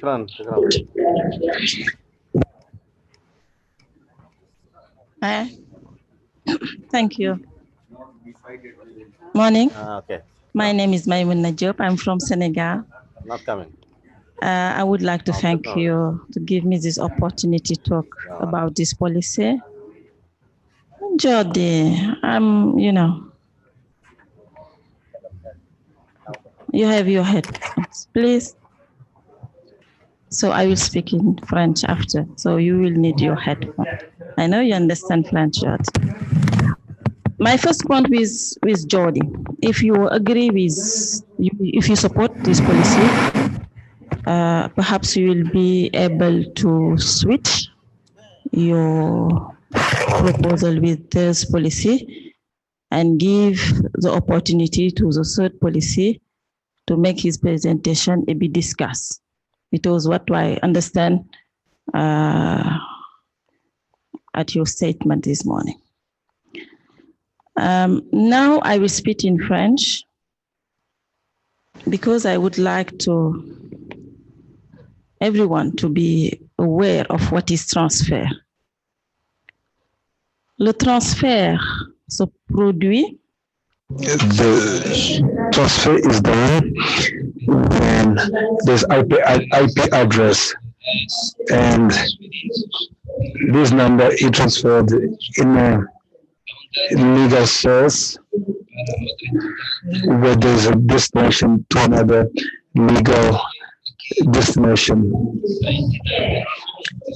Here we have the source as a destination.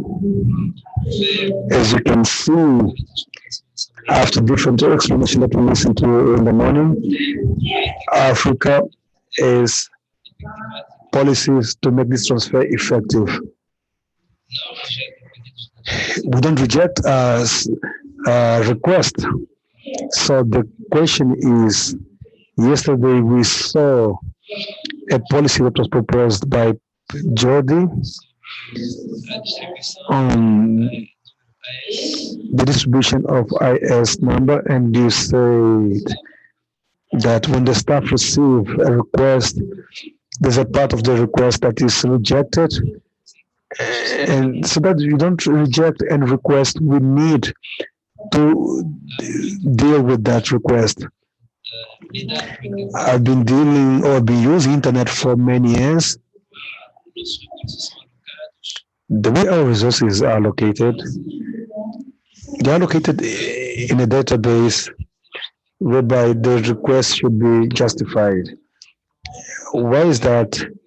We don't have, I don't support this policy. I believe it should be annulled, should thus all ask what we wanted before is not to have a first way to follow, and the way it is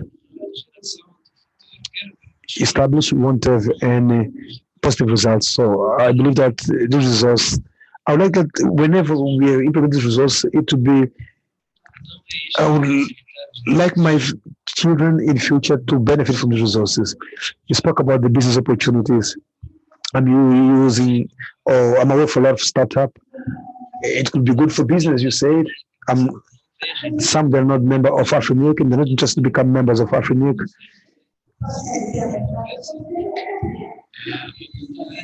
Contrary to that, there won't be any business with this type of policy. From the beginning, in the morning, you give opportunity for people to talk. In my country, there's democracy. When you give the floor to a member and you don't allow the member to speak his mind, that's not fair. You do not tell us to speak or to give our comment according to specific time. Don't speak. Tell us to speak for 5 or 10 minutes. Please let me speak, or you state the time that we're supposed to speak. If you have to speak for 5 minutes, 10 minutes, that's okay. It's not because you're co-chair, not because that you're co-chair, that should let us talk. Not give us specific time to speak. Please be clear with your rule. 4 minutes is 4 minutes, and everyone has 4 minutes, not more. Please, Chair. Let me just conclude. AFRINIC a une politique de transfert, mais cette politique doit répondre à des critères. There are criteria that was defined by AFRINIC. We cannot do things as we like. We need to stop with this drama. There are people behind us who want to speak, and I'm an open person. Lou worked a lot on the transfer, and I believe that when we look at the room, we are not hypocrites. We are giving our comments, we are arguing, but I believe that we should work in a civilized manner. For the Union of Africa, we're in the same boat. When we fall, everyone will fall at the same time in the water. Let's talk about the important issue. The unit of the content is necessary. The content has to move forward in unity and together. We have to look at our interests. We have to work for the African vision. Thank you very much for your attention. Thank you very much. Honestly, please and please and please, I totally respect Madam Memona. I give her total respect. She's somebody I have to give my respect to. But please, I don't have a choice. If not, I will tell the CEO, cancel the lunch because we're going to be in this room.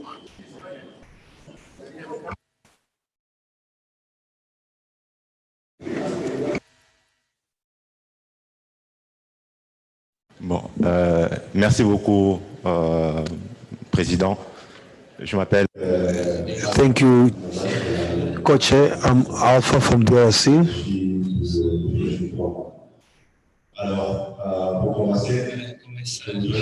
To start, I would like to thank the authors of this proposal. Contrary to others, I would like to give my point of view.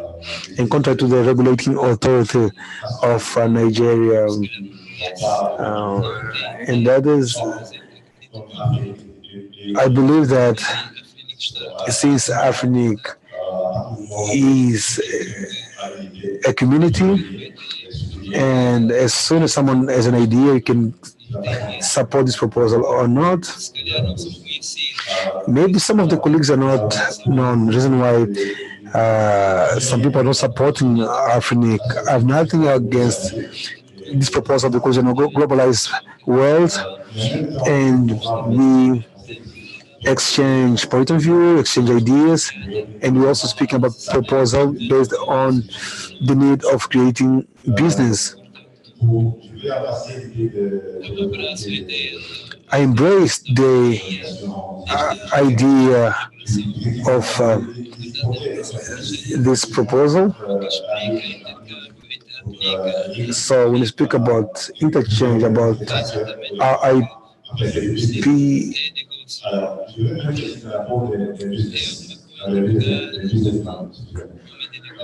I'm putting myself as a business person. Now, with regard to this proposal, let's say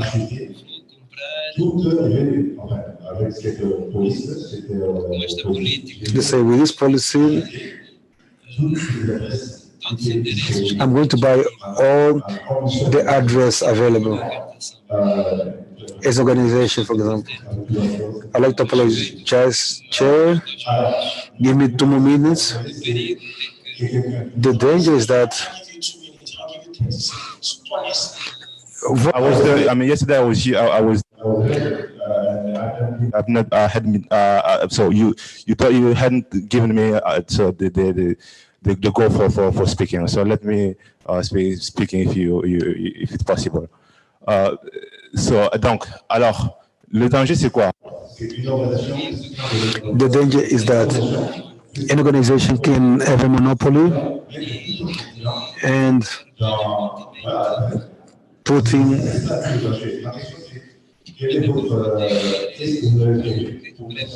my question is, what are the necessary measures to be taken so that there's no danger? So this IP address should be available according to the need of the community. I believe that it's good for us to have an exchange, but should protect the integrity and privacy of the community.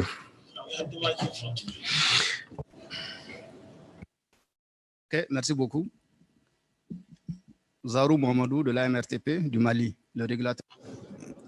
I'm Mamadou from Mali.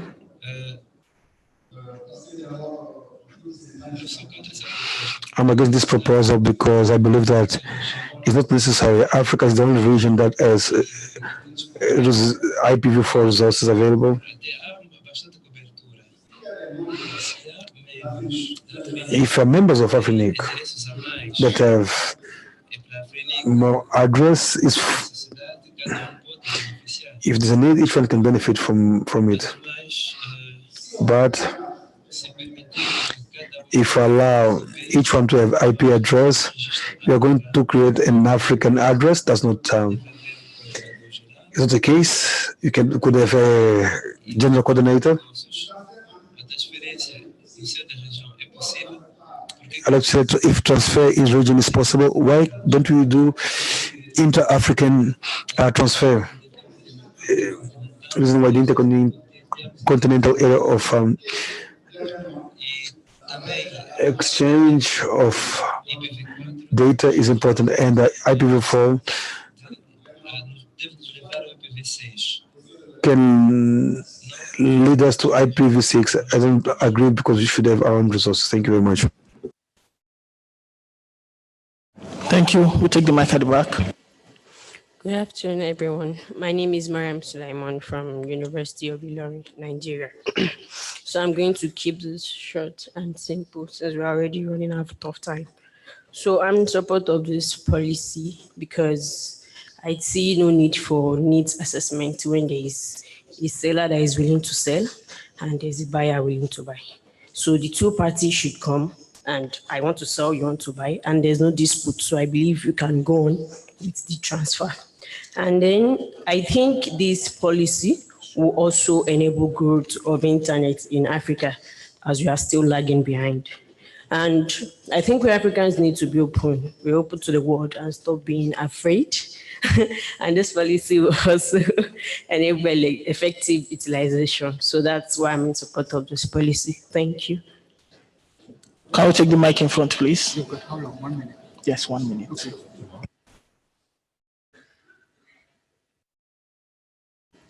OK. Professeur Fiamma de la République démocratique du Congo.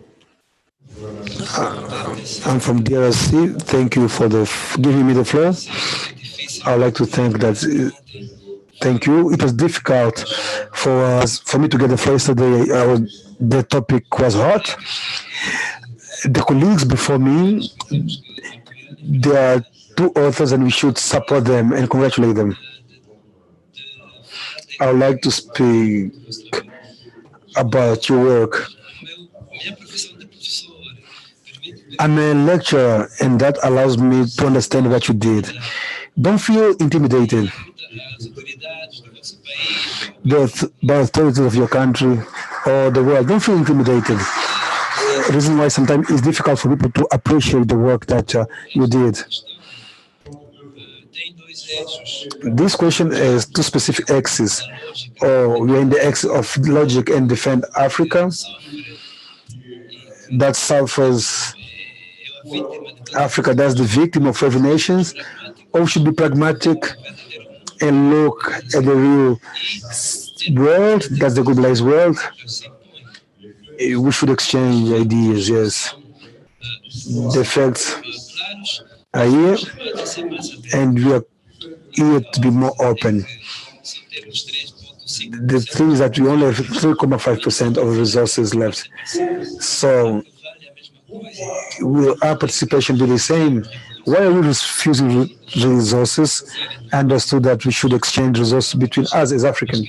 That's an ideology. But what type of participation are we going to have for the future? So we should refuse WhatsApp, Facebook, we should reject everything. But when we are speaking about added value, it's something that people don't support. In DRC, they're stealing our resources, for example. They're stealing our resources and they're exploiting resources because our resources are necessary for mobile phones and other instruments. So I believe that we should work hard so that our participation is well used by us. We have few resources. No, we don't have few resources. That's not true. I would like to inform by saying that the chair here didn't give us the floor. Yesterday we didn't even leave me till time. We've got an idea, those understood that we should move forward. Some believe that we should be pragmatic. The fact present here, we've got resources to protect. By asking the same question, yes, we need infrastructure. So who is going to give us the infrastructure? We need apps and internet. The other people are the one who are going to give us. There's hypocrisy when you are rejecting something, when you cannot share it. I know that an African country can also manufacture this infrastructure. An African country can give us something or can manufacture something equal to Facebook. We should be pragmatic and we should make a balance of both issues. Thank you very much.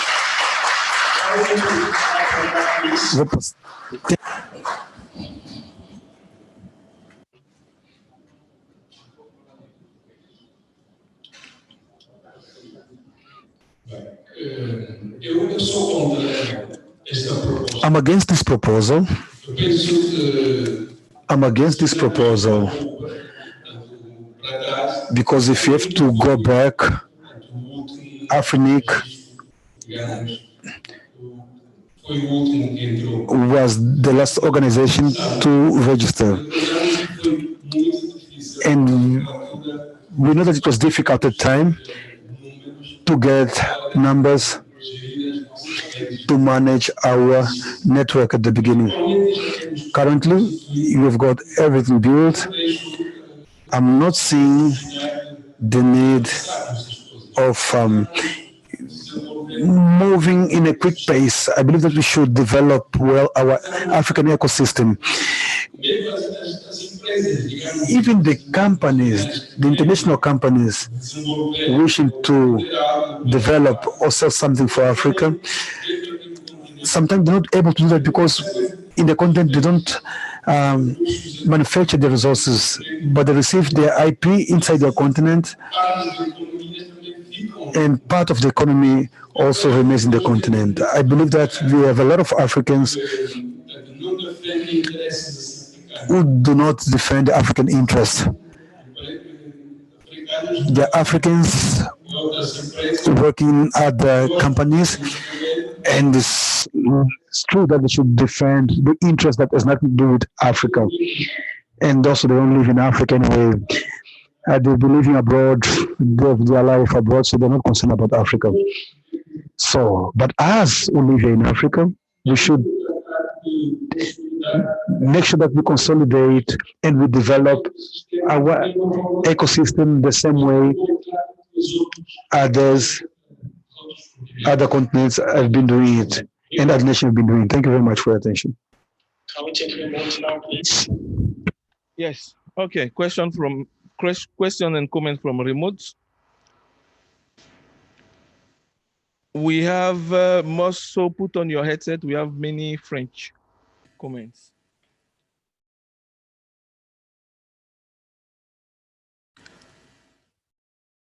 Fruimende Boruto from Mugano Hub, DRC Congo. Je suis d'avis que les ressources destinées à l'Afrique doivent rester en Afrique. You stated that the resources should remain in Africa, making sure that our resources should not go abroad. My question is, what is AFRINIC doing on topics such as resources in the process of IPv4 transition and IPv6, and how can we benefit from them? The colleague from Togo stated that we cannot accept this policy.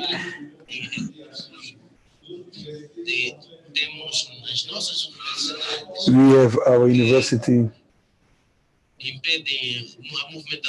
that's stopping the movement of these resources. I'm intrigued when I listen to people speaking about making money when AFRINIC is a non-profitable organization. Is a non-profitable organization. So if you are aware about the importance of this transition, about this internet transfer, we need to continue supporting this policy. My colleague from Cote d'Ivoire say that he does not support this policy because he knows that members of AFRINIC has a lot of resources that they would like to transfer to RIN, and for the transaction, for the transfer, we like to transfer to happen without RIR permission. It to be illegal business. The business should be done here in Africa, so that this proposal is a bad policy for Africa. The African resources should remain in Africa. Thank you. Pascal from Madagascar. He said that the transfer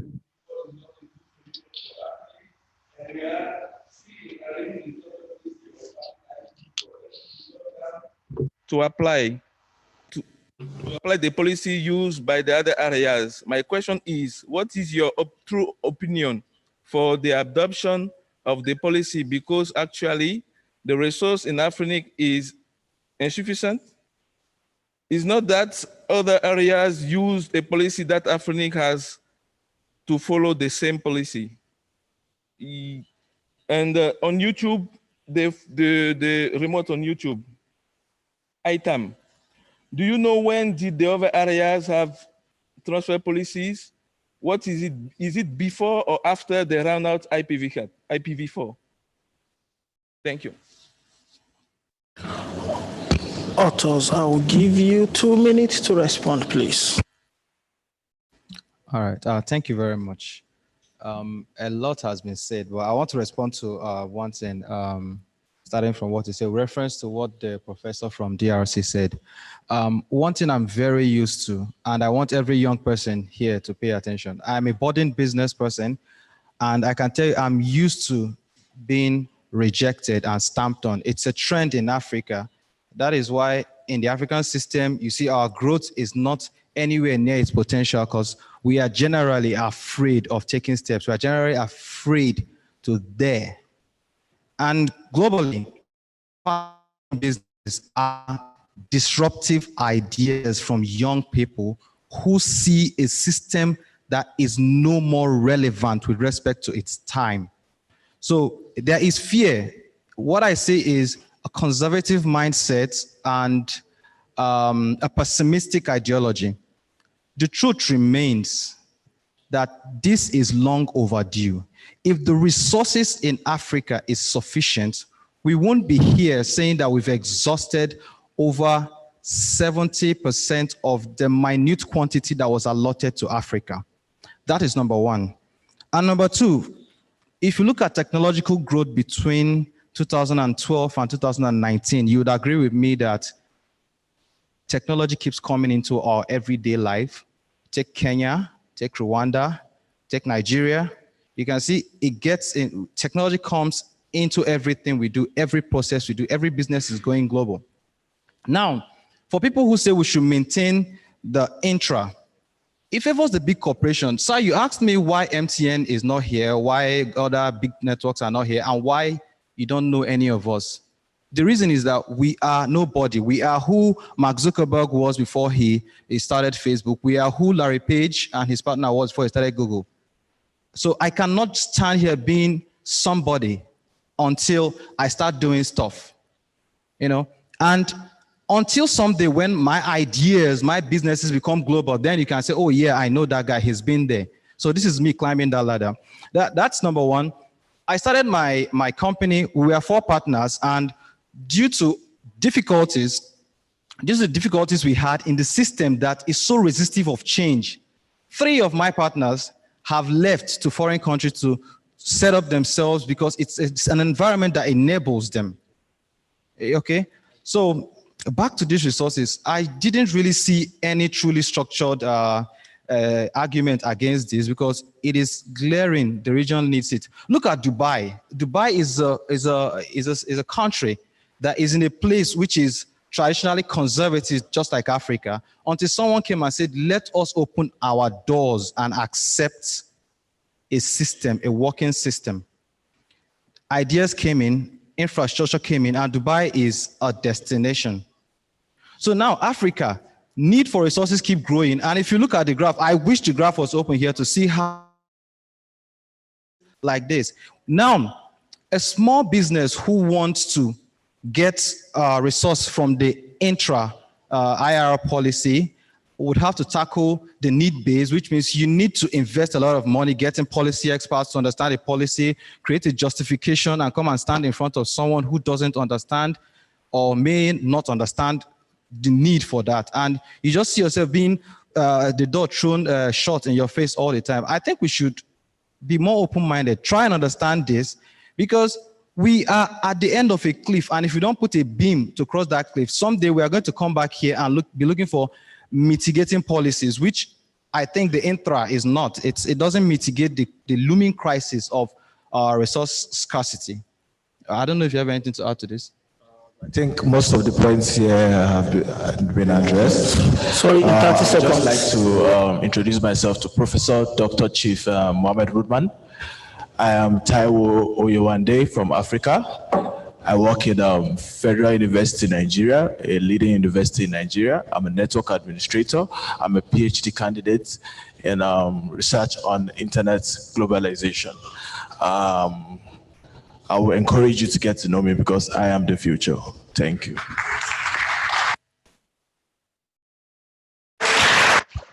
Thank you very much. Thank you very much. No, honestly, please, I totally respect you so much, but please, we have to move on. We have to move to the next item of the agenda.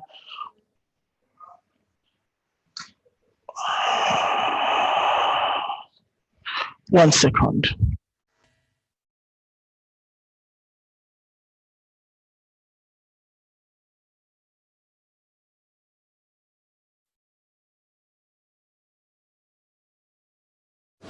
Okay, we have to go on break now, and we will be back in 10 minutes. Please, 10 minutes sharp, we're going to be back. 10 minutes.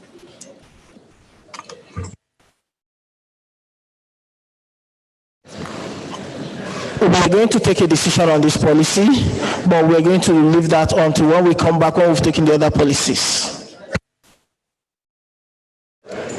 Let me just make a quick announcement, please, that we have a survey at the registration desk. And as a reward for your participation in the survey, you will get to win one of the latest iPads in the market right now. So please take a moment to go to the registration desk, scan what we have there, and participate in the survey. Thank you.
Hello. I think we are about to start the next session, please. We take our seats. Please take our seats. If you need to still take your coffee, I think you can have it in your hand or on the table.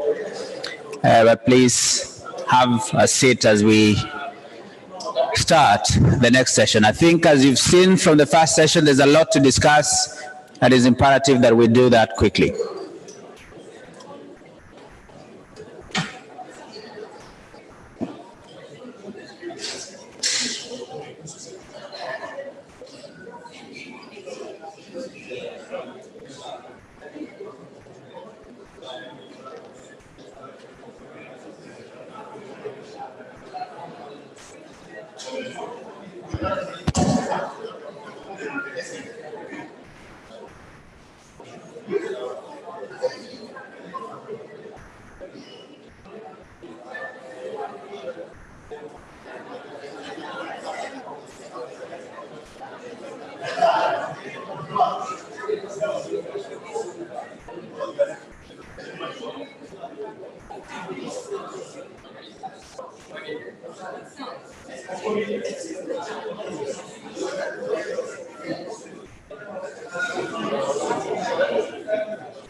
What's the time? Yep. How many minutes you have for this? Mr. Moses. Yeah, how many minutes for this? Like, control the time. What Okay. time is starting? What time is finished? Okay.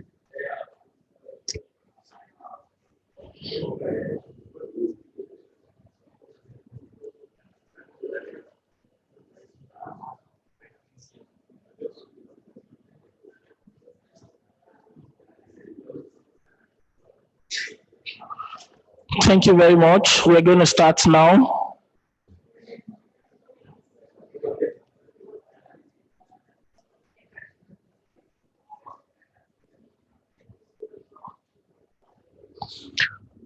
The next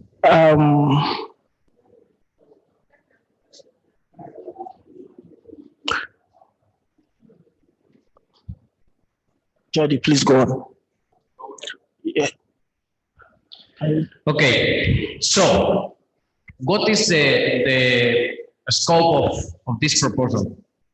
What happens today is that mergers, acquisitions, and all this kind of business operations don't have today an AFRINIC policy, okay? In most of the registries, not all of them, actually only AFRINIC and Drive, this is governed by processes. Chair, could you double check if the mic is on? I think this is wrong, because that basically means that the community has no control on those kinds of transfers, because at the end it's a kind of transfer. It's true that it's a transfer because there is an operation between two companies, okay? But we need to decide within the community scope, and that's the PDP, if we want to allow that or not. That's what I am proposing here. So there is not any section in the actual policy manual about that. So I don't have, like in previous presentations, 2 columns. It's just the text that I am proposing. And the idea is that AFRINIC will process those transfers for mergers and acquisitions. Never mind, we are talking about ISPs or enterprises, because that happens all the time. And what we are telling AFRINIC is to look for some documents that prove that, okay? So I am just using 3 examples of documents that in the actual procedure. We are having feedback. We are having feedback. Is there any? Decision is a different case, and in different countries. We are having feedback. Is there any mic on?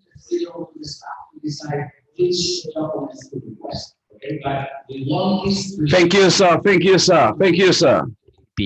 And this is the very important difference here.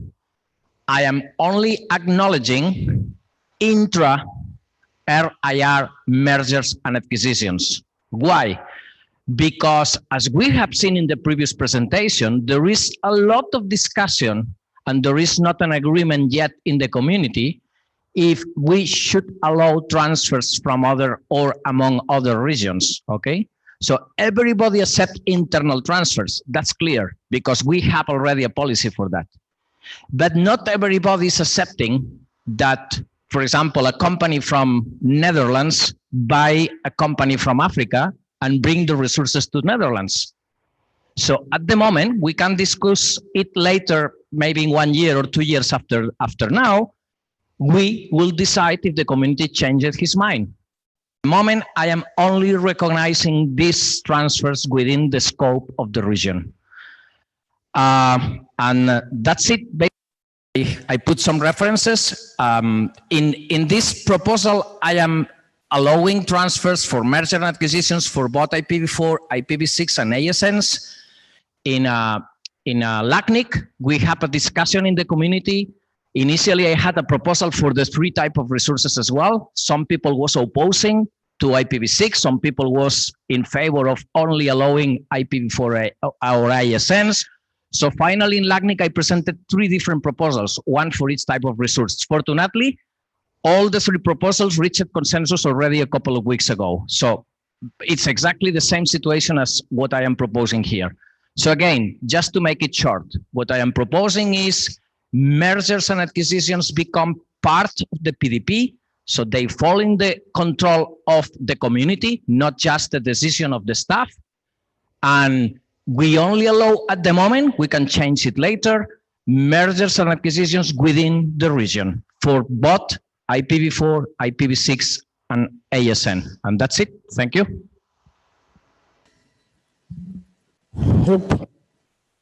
Thank you, Jordi. On to the impact assessment. This.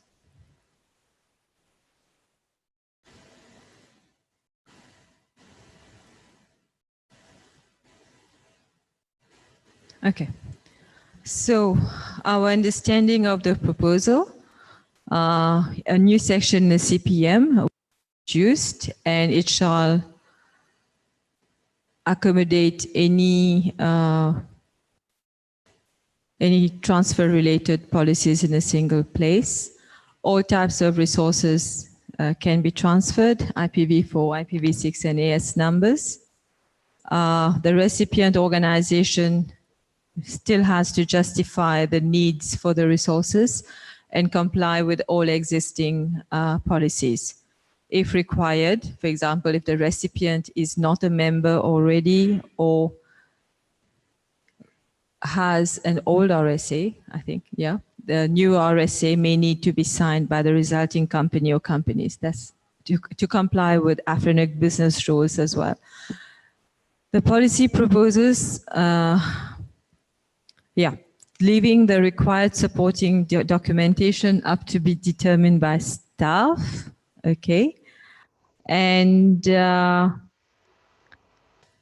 we do have the guidelines that has documented the needs. Are you know, is it the intent to still allow AFRINIC staff to use the guidelines, at least in regard to the documentation? Okay, that's fine. And the statement, resource transfers due to mergers, acquisitions, reorganizations or relocations. Can the author clarify what is meant by relocation, preferably with an example? Okay, I'll finish and then you can take over.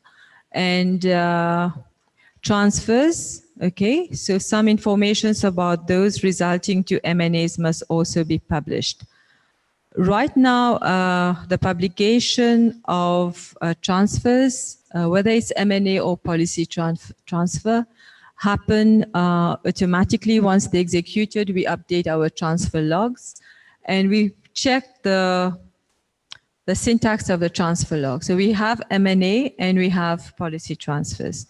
If you have different types of mergers, acquisitions, reorganizations, or relocations, are you intending AFRINIC to publish the nitty-gritty, or like, is it a merger? Is it an acquisition? Is it a reorganization or relocation? Or it can simply be published as a merger and acquisition in the transfer log? M&A is fine. All right, thank you. And yeah, because if you had said otherwise, then we would have had to trigger a deeper impact analysis to check, at least to ensure that they are replicated in the transfer logs as the policy would state. And yeah, okay. Right, sorry, I think there's...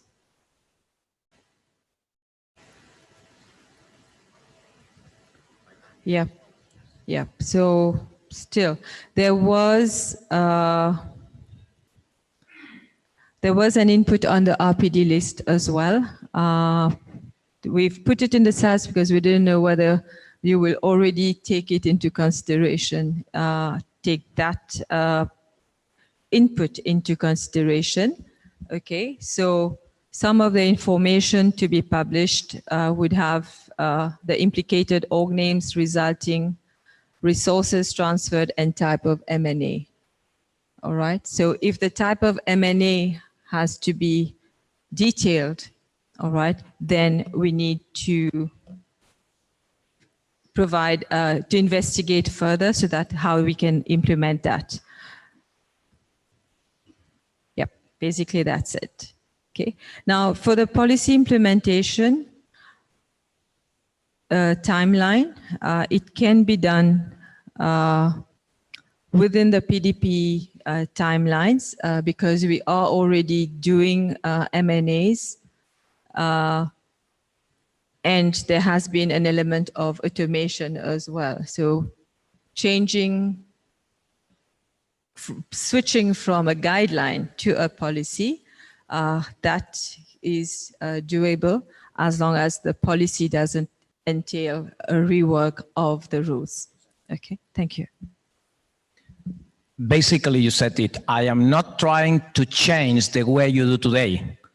I am just trying to get the community controlling this. And the only possible change, which I am not even sure it happened before, maybe you maybe can confirm, is have you ever had a case of an M&A, which a company from another region, or usually it's always inside Africa? Because that defines the thing. So far, the M&As we have processed, or even like perhaps I say not processed, not been able to process, were acquisitions being done within the region. Okay, and in any case, if it's an M&A outside the region, that the recipient is outside the AFRINIC service region, if it happens now, we'll say there's a lack of policy to allow inter-RIR transfer of the resources from AFRINIC to another region for the purpose of a merger and acquisition, it will be denied. Okay. So yeah, the relocation here is what? Within the region or outside? No. Okay. First, you said precisely what I wanted to hear, that right now, if an inter-RIR comes to AFRINIC table, you will not be able to take a decision because your internal procedure don't state it. So with the policy, we are stating it clearly. And then the community can decide in another round or in 1 year or 2 years from now if they want to allow it, because now we don't have consensus on that, and we don't have consensus for any of the 3 types of resources. Now, relocation.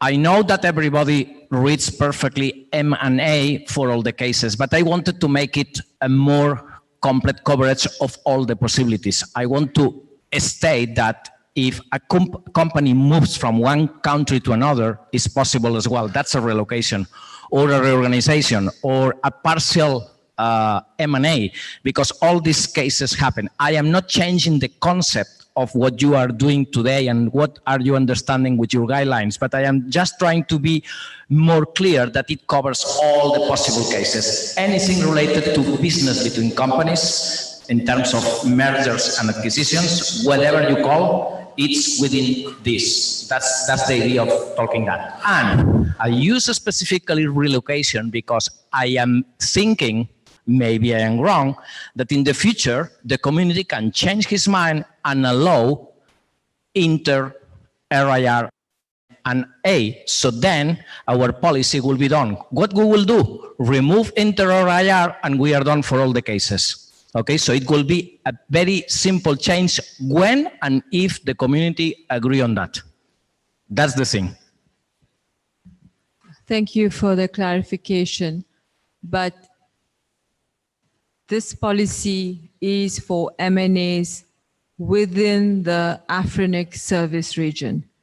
So the resources can migrate, for example, from an organization in South Africa to an organization in Kenya, because the org in Kenya acquired the organization. There has been a merger or an acquisition of the organization in South Africa, and the resources are to be put there. Okay, intra-RIR.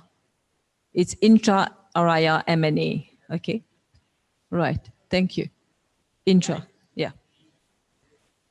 Yeah, I wanted to put in the screen the slide again, but it was the wrong slide set. Okay, right now. Let's see. Yeah. So already ready for questions, if any question. We'll take comments. I will take 5 comments. Just 5, please. So this is the important thing. I am restricting it to intra-RIR at the moment. And sorry, we have 5 people already at the mic. If we have more time, we're going to take more comments. Hello? Can I start? Please. Okay.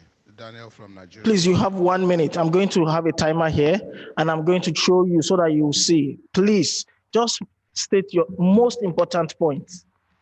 Have our beautiful ladies that are moderating, please help us well, for me, it's regulate. That since we're not talking of inter-RRI, now this one also will have to hold until we get that sorted, so that it will only make sense if we have RRI transfers, then this will make sense. However, I see merger and acquisition, even if I'm coming from outside the AFRINIC region and I'm buying a company in Africa, do I have to get the resources of that company out since I want to run the company within Africa? So it doesn't make sense that I need to take as I understand, all the justification for getting resources is that you justify that you are offering the service here. So if you come from outside Africa and you provide services here, it's fine. Is that right? So that the current M&A guideline serves. So I think we should stick to what we have for now. Thank you. So I'm not supporting the proposal for now. The mic at the back, please.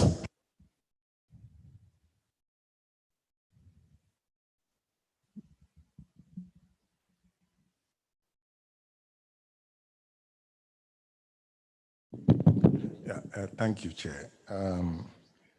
I have some challenges with this policy.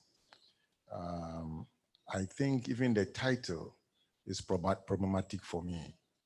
If we are discussing mergers and acquisitions, we'll discuss that. But suggesting there's a transfer occurring when mergers occur actually gives me the feeling that your intention is transfer. And I'm not sure that's what we want to do. If there's mergers and acquisition, you handle it as mergers and acquisition. If there's transfer, you handle it as transfer. So in essence, I'm questioning the problem statement as mixing the two things. And I'm surprised that staff procedure was mentioned as not optimal without giving further reasons why it's not optimal. As far as I'm concerned, this is an administrative issue, and it may require compliance with certain laws, including laws of Mauritius. And so by going with this policy, you are disempowering the organization AFRINIC. I would like AFRINIC to handle these themselves. And if you have good inputs, then give the inputs for staff to create new guidelines, go for public comment, and so on. So I am hesitant about this policy, especially since it's impugning transfer when the objective is mergers and acquisition. Thank you. The question here is that when you do a merger and acquisition, you are actually transferring the resources to the new resulting organization. You can call it transfer, you can call it change on the registration details, you can call it whatever you want, but it's a transfer in the sense that the receiving organization is not the original one. Sorry, Jody, what we're going to do is I've given you pen and paper to just note it. You're going to respond at the end of, yeah, sorry, please. Like in front. Okay, this is Pascal from Federal University. Jody, okay. Matt V said there is already a process and there is already automation. For me, this proposal tries to bring two things that already exist and it's ambiguous. For example, there is already intra-RIR for me, and talking about resources. For what you are saying here, you are also talking about transferring of resources. And for me, I think we should stick with the guidelines that Madvi said already exist, because you are complicating, like bringing transferring of resources and separate business entity acquisition. So for me, I think these two stops conflict. And till we pass the inter-RIR, if we are told it will be passed, I think this policy should be shelved for now because it would make no sense actually. Thank you. Thank you very much. We'll move to the mic at the back. And that's the third, the fourth, the fifth. So, hello, Luca from Nigeria. I quite align my position with that of Prof. Given the fact that we have M&A already, there is a guideline on that, and I believe this does not in any way prove that there is any value addition. On that note, I think we should continue with the M&A. If there is any need for an improvement you feel in the guideline, you can contact the AFRINIC. And then again, there is also an intra-IRR on ground, a policy on ground already. So bringing the two together, trying to caption them as a single distinct, it's not so good. So I believe it should be stepped down. Thank you. Thank you very much. I'm Norman from Uganda. I see an issue of redundancy here. Since we already have the current procedures already that are defined by AFRINIC staff, and Jody also acknowledged that the powers will still remain with AFRINIC staff in regards to acquisition. So I see an issue of redundancy. We don't need another, because nothing would change. It's like we're just going around. Yeah, thank you. Sorry, please, I want to find out, is there any other person in this room that has something entirely different from what has been raised? Or do we have remote participation that has something entirely different from what has been raised? J'ai une remarque rapide, vraiment rapide. Regarding to what was mentioned, this proposal contradict on what is being to dealing with the allocation of transference. So we are in a policy that do exist, and it will not achieve what we are defending, which is simplifying the procedures and to be less complex. I have 1 minute to respond. Okay. I am just going to repeat what I have said before. First, when you execute an M&A, the result is that you actually transfer the resources. You can call it whatever you want, but the new organization is getting registered with the resources from the previous ones. So that's the reason I put the word transfers in the title, to make it clear, even if everybody may not agree, this is what it means an M&A. Now, the actual procedure is developed by staff, not by the community. And I am of the opinion that the community must have the control of anything related to resources, okay? Otherwise, let the staff do the policies on our behalf. That's simple. I am not making a more complex process. We agreed with the staff that we are not actually changing anything, but if tomorrow we want to change it, we can just update the policy, okay? And finally, the staff recognized it, if I got correctly when discussing with Matby a few minutes ago, that if today there is a request for a merger and acquisition involving two registries, they don't have rules for that. So they could deny it, but the company that is doing the merger and acquisition could go to court to say, hey, I have the right because I have acquired this company. If we have a policy, the community is telling no, because we decided not to allow it. So that's the difference between having an internal procedure that is done by the staff, not the community, and having our policies that are done by the community. Thank you. Thank you very much, Jody.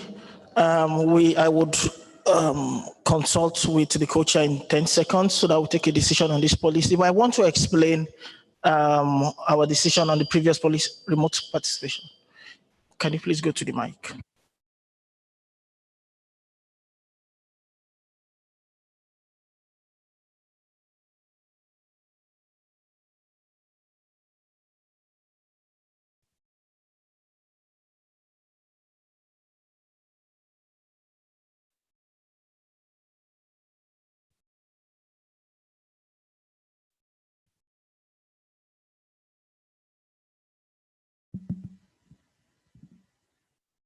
Sylvian Bayer,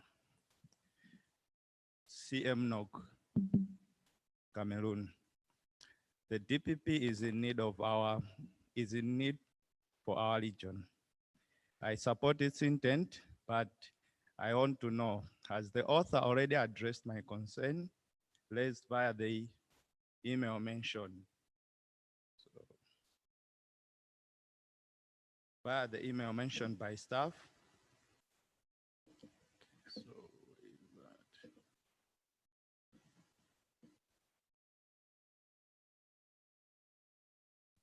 I'll just get to the email.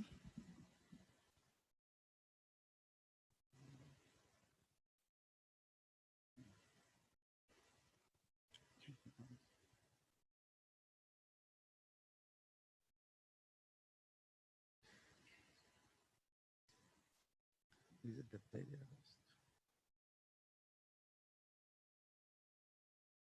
Okay, perhaps I'll take the email direct to the author so he can, yeah, make it.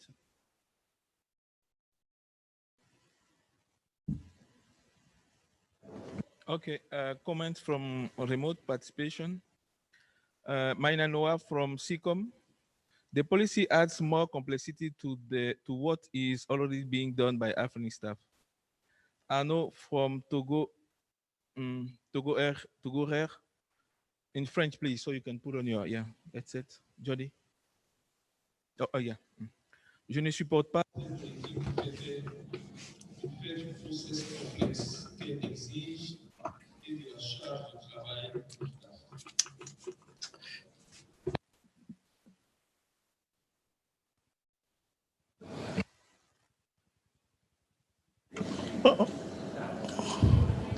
Repeat the question, sir. Could you repeat the question, sir? We asked us to repeat the question. Please, in French, repeat in French, sir.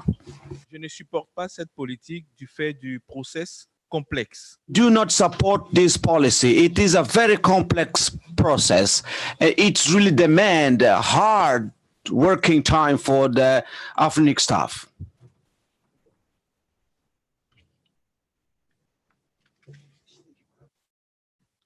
Staff has confirmed that there is not a change, so there is not any additional workload or anything like that.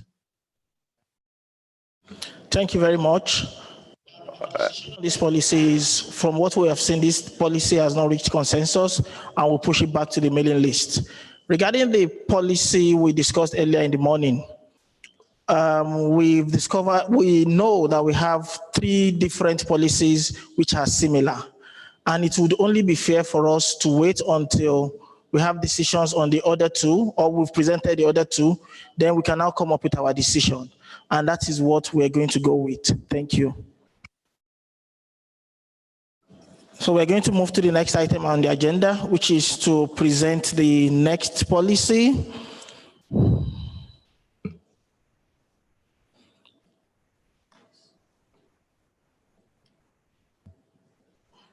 So the next policy is the Internet Number Resource Review by AFRINIC, which is on version 8. The last version was submitted in June 2019, and the authors are Arnold, Jane Bapt. Sorry, 1 second. I think I'm making a mistake. Oh, sorry, Jody is this one. IPv inter-area resource transfer by Jody. I was thinking I lost track of the agenda. Okay. This proposal was sent for the first time about, I think, 1 year ago, maybe a little. So it's in version 3. I tried to address as much as possible the concerns of the community. So there are some very significant changes from the first version.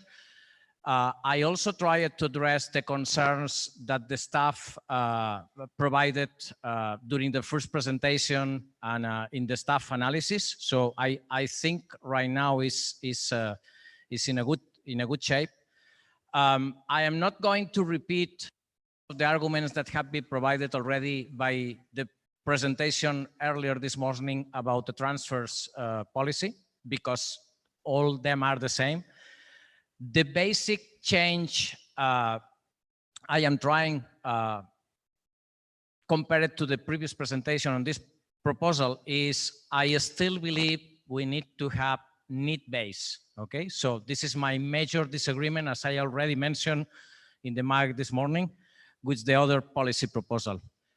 The second important point I want to address is that, according to stats, the region that is providing more addresses is, okay?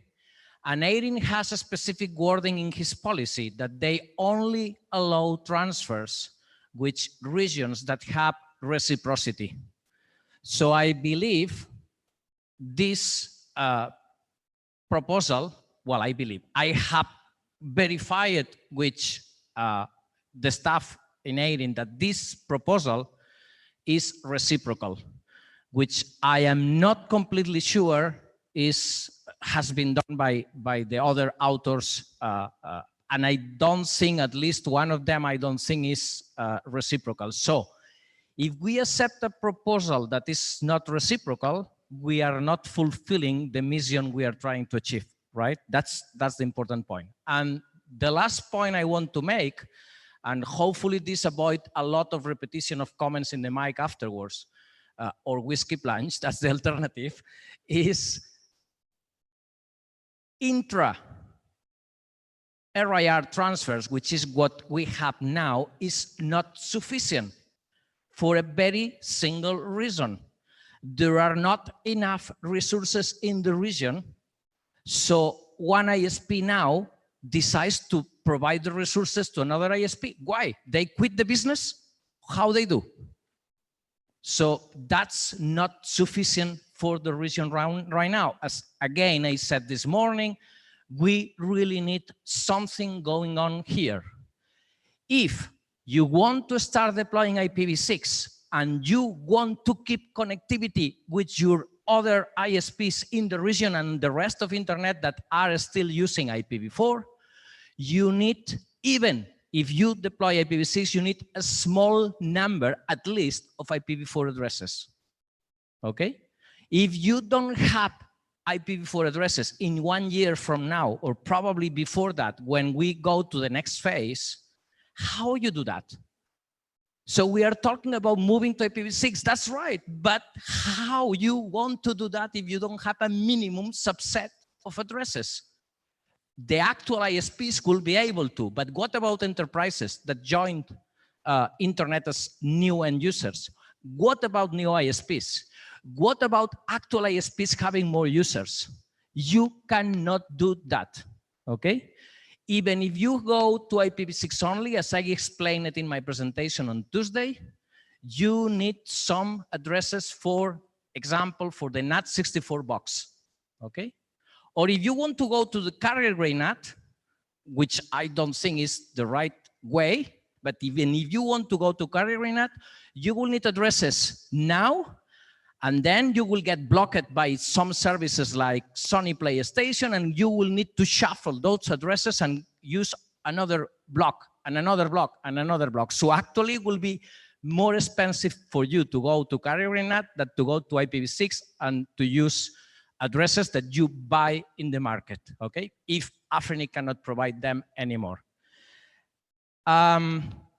So, in order to make it simple, what I tried to do is, instead of starting from scratch, I used the existing policy in the manual in section 5.7, which is meant for intra-RIR transfers, and I just modified it to match both cases, intra and inter.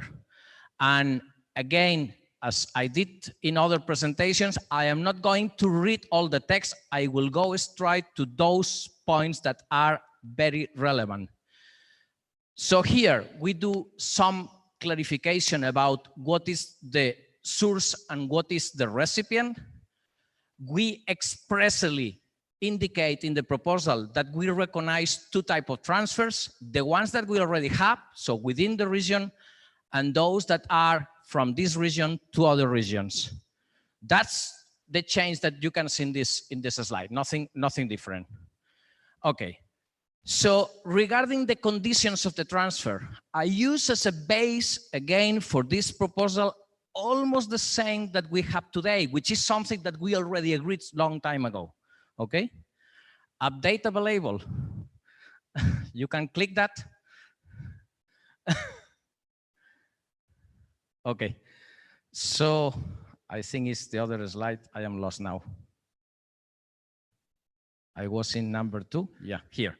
So source must be validated. So that's respecting need basis. Of course, source need to be in good standing, etc., etc. We probably don't need to have that, but it's okay, okay? Because anyone to receive resources from AFRINIC should be in good standing. There should be compliance with all the procedures for membership and so on. That's everything normal. And what we are doing is changing here the timing for who can receive again resources, which today is 12 months, and I am moving that to 2 years, 24 months. Why? Because if you are providing resources that you have today in excess to another entity, you have already verified that you don't need more. So if you need more, it's probably because you are just doing business with addresses. And that's not justifying the need basis, okay? So if you make a mistake and you had excess of addresses and then your network grow, well, you got a lot of money from the addresses that you sell. So now buy it, don't get them from AFRINIC, okay? I think it's natural. It's a kind of protection to avoid people looking into this just for business, okay? So that's the thing here. The third point here is, well, it's always about the same. Let me, don't get confused myself. Yeah, it's about the same. And again, it's the same that we have, but just changing from 12 months to 24 from the actual policy. Now, for the recipient, we have also similar conditions. We don't change that a lot, but we make sure that they comply with the same policies that were in the AFRINIC region. Sorry, they comply with the same policies for the justification of the need. So not any big change here. If the recipient is in another registry, it must follow the rules on that registry, okay? Not the rules in AFRINIC. So if you are in AFRINIC and the direction is incoming, you will follow the rules on AFRINIC. If the direction is outgoing, you will follow the rules on the destination registry. We have this already in the existing policy. If you transfer legacy resources, they are no longer being regarded as legacy. Now, because we are also transferring resources to other regions, we need to respect, to keep the reciprocity, what the other region is asking. So if resources are coming to AFRINIC, or if the resources are internal Africa to Africa, AFRINIC to AFRINIC, then they lose the legacy status. But if the resources are being sold, for example, to RIPE, which, if I correctly recall, is the only region that don't ask for losing the legacy status, then will not lose the legacy status. But in the other regions, they will lose it, okay? So it's following the rules in the destination region.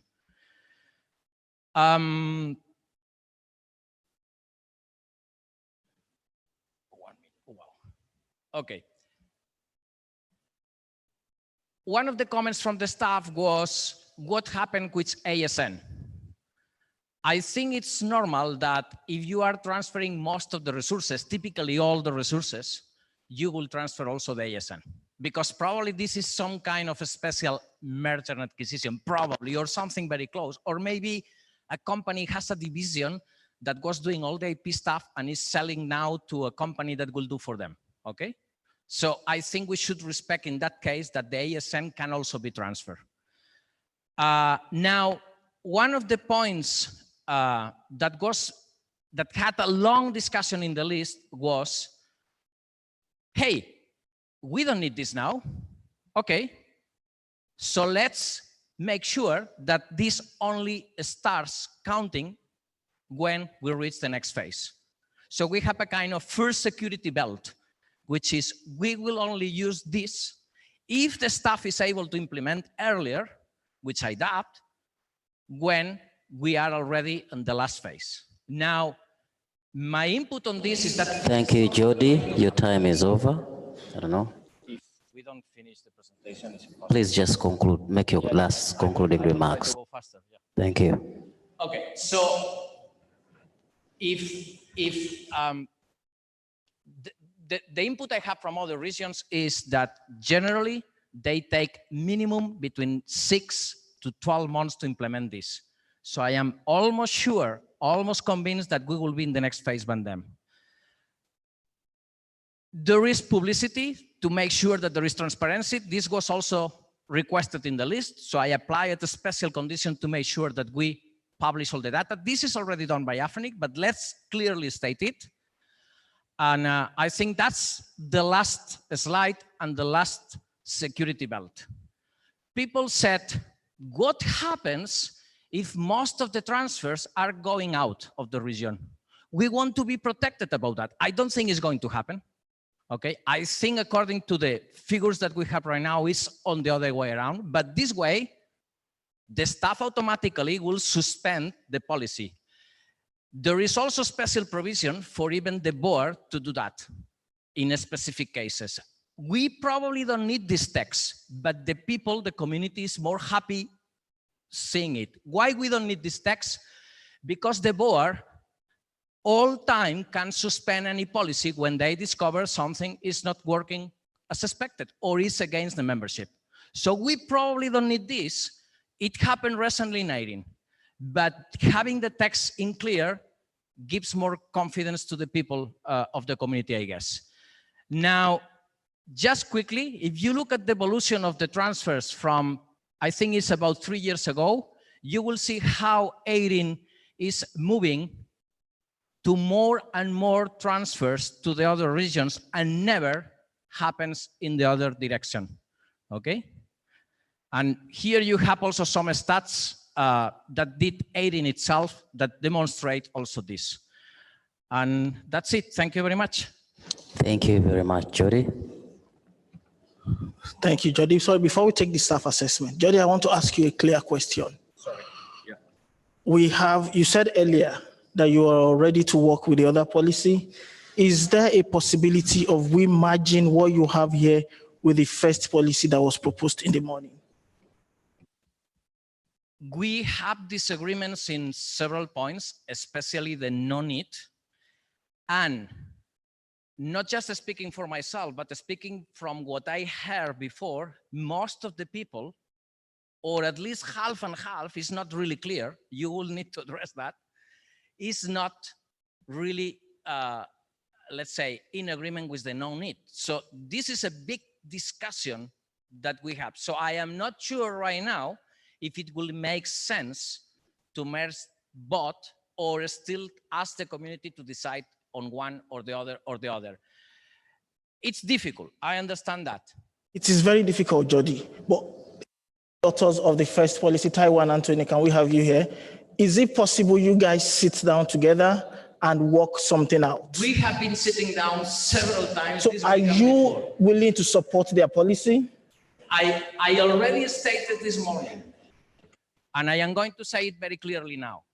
Again, implementing any transfers policy will take the staff for sure more than 9 months, probably around 1 year, okay? Unless they put a lot of additional human resources on it, of course. But it needs coordination with other registries, so it's not up to them only. So what I am suggesting is let's go for one and let's fix the details. Okay, Jody, are you now saying let's go for one? Can we drop your policy at this point and say you work with them to refine their own policy and you bring it back? I am not able to take that decision because this is a community decision, not my decision. When you are author of a proposal, you need to hear the people. And what I heard here is that not everybody agreed with the previous policy. So if I drop this policy and then the people in the last call opposed to the other one, we are lost. You understand my point? Can we take this? Yeah.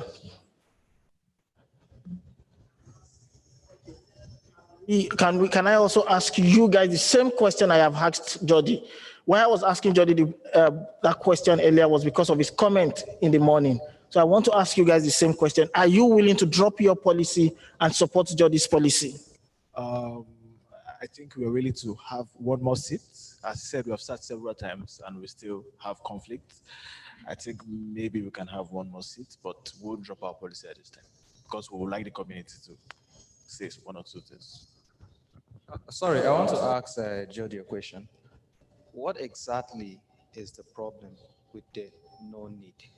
Because the only difference between our policy and yours, the only significant difference is the no need. And we understand that that justification it's relative, it depends on who and when. and it gives undue advantage to the bigger corporation who have funds and resources, who understand the policy, who, based on maybe past reputations and all that, can easily convince a couple of people sitting in the room to say, okay, yeah, this is the need, and it gets justified. What advantage does your policy give to smaller people who need resources? What advantage does it give a business who wants to expand to other regions, whom have transferred their resources there, and then due to growth, they need more? Okay. Jody, excuse me. So we have comment from remote participation for the chairs. Sylvain Baya, chairs should not insist. That is not the PDP. Chairs don't insist is not part of the PDP. That you should not try to convince anyone. Yeah, but my job is to try and negotiate things and see. I think what we're going to do now is we're going to take the staff assessment and we now find out from the community if you still want to go ahead and make comments on Jody's proposal. If you let me to answer the question again, I believe in need justification, and I think most of the people believe in that. Somebody said in the microphone before something very important. If you remove the need-based justification, you are allowing the one that can pay more money to get more resources, and that's really, really dangerous. So again, if the community supports much more one policy than the other, whatever is it that, I am happy to not to drop mine, but to declare no consensus. That's the job of the chairs. My suggestion, and I don't want to tell the chairs what to do, but my suggestion, if I am in their feet, is that if they believe there is no consensus, declare no consensus. If they believe there is consensus almost the same in several policies, send both of them to the last call, and the people should decide in the list explicitly responding to the question of if they support need or no need. I think that's a possibility. We have done this sometimes in ITF. When there is a conflicting point about two different topics, we go to the list to resolve that. My question is how, sorry, please. Can we have the staff assessment, please?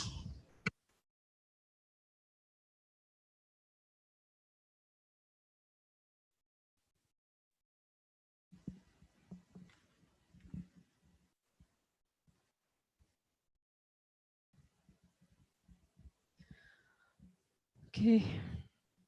Madhvi from AFRINIC regarding the staff impact assessment of the policy for IPv4 inter-RIR transfers comprehensive scope. So our understanding of the proposal, nope, sorry, this is,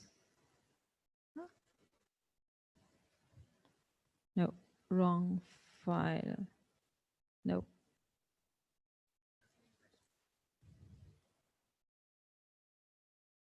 No.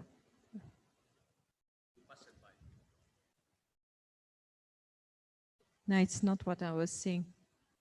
Sorry, we have to fix this.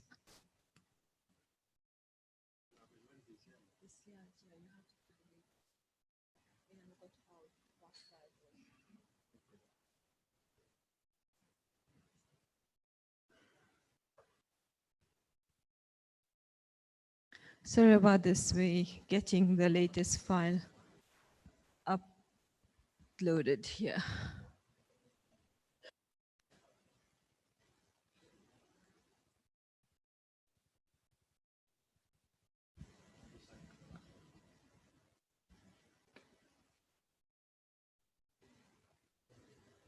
Let's just be patient as we get the slides on. Thank you.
Okay, while the file is being uploaded, I'll just read it from my laptop, I think in the interest of time.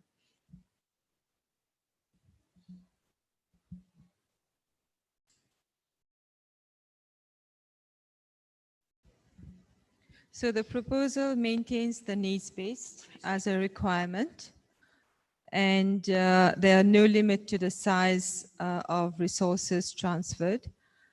In the current CPM, there is a hold down period, so that is being taken out. And what the current policy is bringing in is that source entities will no longer be eligible to receive any further address allocations or assignments from AFRINIC. And the section 5723, the source entities must not have received a transfer, allocation, or assignment of V4 number resources from AFRINIC for 12 months prior to the approval of a transfer request.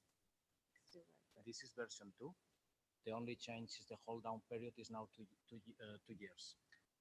Ah, okay. So we did this before you up. All right. Okay. And the recipient must be a member of the relevant RIR, subject to its policies and legal documents and service agreements. Legacy resources will no longer be regarded as legacy in the case of intra-RIR transfers, and also in the case of inter-RIR transfers when incoming to the AFRINIC service region. Basically, if legacy resources are being transferred, legacy resources from another region are being transferred into AFRINIC, then they will lose the legacy status when being registered under the recipient in the AFRINIC region. There are provisions for ASN transfers only in cases of the majority of IPv4 from the source and other relevant policies are fulfilled. There was a threshold that you mentioned, Jordi, the majority threshold. Staff wanted to request a clarification for this. What does it exactly mean? And yeah, so the inter-RIR transfers will be triggered only once AFRINIC enters into exhaustion phase 2. And there shall be a transparency regarding the transfers. So each time a transfer is completed, the relevant non-confidential information will be automatically published in a specific web page, including the details that have been stated in the policy. Now, you want a specific web page, but what we do at the moment are the transfer logs. So that was a concern. First, I respond to the majority thing. Majority for me is more than 50%. I think that's general understanding, right? I am happy to put 50% in the text. That's an editorial comment. Regarding the publicity, I am not asking for a new web page. What I want to make sure is that the policy text mandates that the information is published. That's it. How do you publish it? You are already having a log for that. So I am happy with that log. Okay, in 5.781, the inter-RIR transfers will be suspended in case the number of outgoing IPv4 exceeds the incoming ones by 6 consecutive months. And then you say the staff can provisionally suspend any suspicious operation and request more information to all parties so the board can take a decision. Perhaps it would be great if you clarify this section. The idea is we have got an extensive discussion about this on the list. One of the fears of the community is what happens is suddenly during a lot of time, not just one operation, we have all the addresses going out of Africa. So we want to make sure that we have explicit text to hold the transfers policy, okay? And we know, because that's part of the rules of the AFRINIC organization, we know that the board is able to do that at any time. But the community in the mailing list said we want to have it explicit, so I just make it explicit. At the end, we are not changing the rules that we have, because the board can always take a decision about we need to suspend this part of the policy manual, right? I mentioned it before. It happened recently in IRIN. It can happen in any registry. The board is always able to protect the membership, the organization, to suspend any policy. So if something gets broken, either the staff could tell the board, hey, something is happening, or even the membership can tell the board, look, we are getting all our resources out of the region. We need to verify if this is right or not, and meanwhile, we can suspend it. Okay, in this case, based on the clarification, then we need to have a monitoring mechanism for the number of resources being transferred in and out, and also the mechanism for how we staff can when staff can suspend, okay, and when the AFRINIC board needs to be considered, or needs to make a call. Well, the mechanism is there because you are doing statistics of everything what is happening always, right? So it's really easy to even automate it if necessary. Okay, your clarifications are noted, Jordi. Thank you. Thank you. Thank you very much. I think we now, let's proceed to opening of the mic. I will accept the first 4 people. And then if we still have time, we can take others. Please, let us use 1 minute for each. And please state your name and be on the point whether you're supporting, and be clear the reasons you're supporting or not supporting. Thank you very much. We are taking the first 4. And so the ladies out there, please mark out the first 2 people, the first line, and the first 2, the last line. Okay, let's start.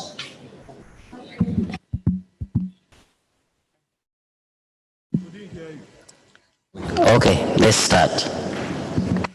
Okay, thank you. Haitham Nakhal, Egypt.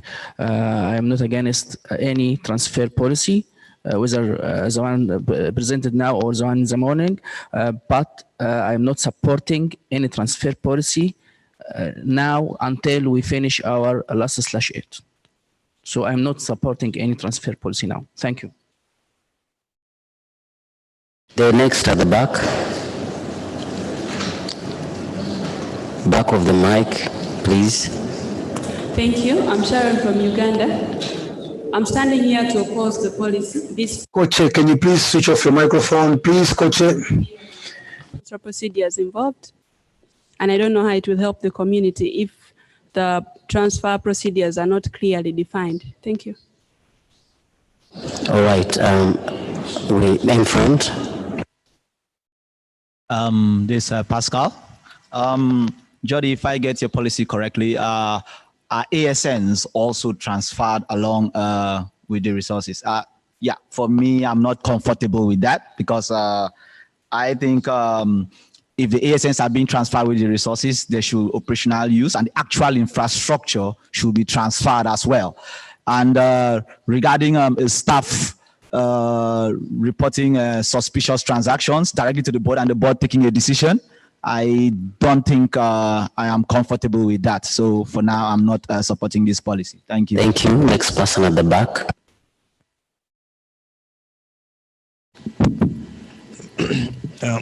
This is Alain Ayina. I want to comment again on what Professor Nee said this morning about Jordi. Jordi, if you want to promote your policy, just promote your policy. Since in the morning you'll be saying, oh, don't support one of these 2, don't support the 3rd one. Why? Why do you want to say my tomato is not good because yours? No, let the people to taste mine. But you are saying, please don't do that. Please don't do that. And I also just want to, all of us to make sure that saying that the board can suspend policy anytime, we need to be careful. If something is broken, board may act. But if saying that, oh, numbers are moving more than with that, this, I don't think this would be a justification for a board to act. We should be careful. Thank you. Jody, you can please respond to the first four people. Thank you. Yeah. The question of the ASN, I already explained it before. The idea is that the staff requested that in the previous staff analysis because they see that sometimes is necessary. So I was checking in the mailing list. It's not just my decision. I just editing what the mailing list is telling me.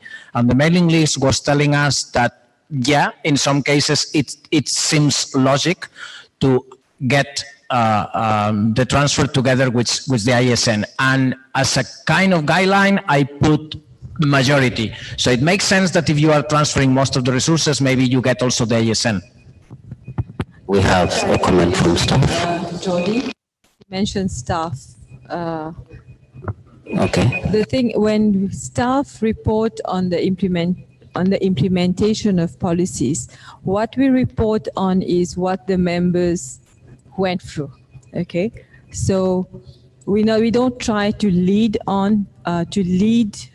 changes, but we try and point out what were the pain points that the members, went through because they wanted to transfer an ASN, but we have to tell them the policy does not allow for it. Okay. Let me to rephrase it to be clear. You're totally right. The staff suggested that the community is asking for that. And when I was checking in the mailing list, the people was saying, yes, we should do that. Okay. I think that's much clearer and not asking the staff to be the guilty for that text, not at all. The staff is heading the community and I am also heading the staff and the community. Okay, so that's the point. The other point was, again, the decision on the staff and the boards. Two people commented about the same. This is something that happens today. I mean, the community asked me to put explicit text on that. I didn't have this text in the previous version, but the community told me we want a security belt. We want several security belts. I did that. Thank you so much. I'll take the next four people. And let's begin with the first two at front and then the next two at the back. Thank you. So you can begin. C'est Gaylor Binemo de la RDC. I'm from DRC. I do not support this policy because I do not understand. I would like to ask Jordi, how can you test? How can you prove? How will it be of benefit for the community? There are a lot of limitation in the process of transfer, so I do not support it. Next, please. Daniel. Thank you, Daniel from Nigeria. Jody, I want to ask, what will the future look like for AFRINIC when our IPv4 IP addresses have expired and have exhausted? I want to see the scenario of what is the role of AFRINIC. How will AFRINIC evolve in terms of the resources that we have? And for those that have already exhausted, what is their role now in terms of managing the resources? Why I'm asking this question is I really want to understand, because rightly, as you said, I see a situation whereby the inter-RRI will be more effective when the resources are not available, or the leftover of resources are not available here in Africa. So that we remove the fears of what is the responsibility of the structure of AFRINIC as at then, because I prefer to look at the future quickly. Thank you. Thank you so much. The next two people at the back, please let's make four people. You mean if we don't approve this policy? A scenario when if we don't approve the policy, or if we go to this policy? Okay, both sides. All right. Okay. The next two people. The point was the benefit, and actually that's responding to both scenarios, is if we only keep intra-RIR transfers, as the networks grow in Africa, as the number of users grow in Africa, there will be people that will not be able to connect. They will be able to connect with IPv6 only, but without transition. And this means that they will be disconnected for many services and applications that still are not available with IPv6. And that may be a disconnection for not just 1 year or 2 years.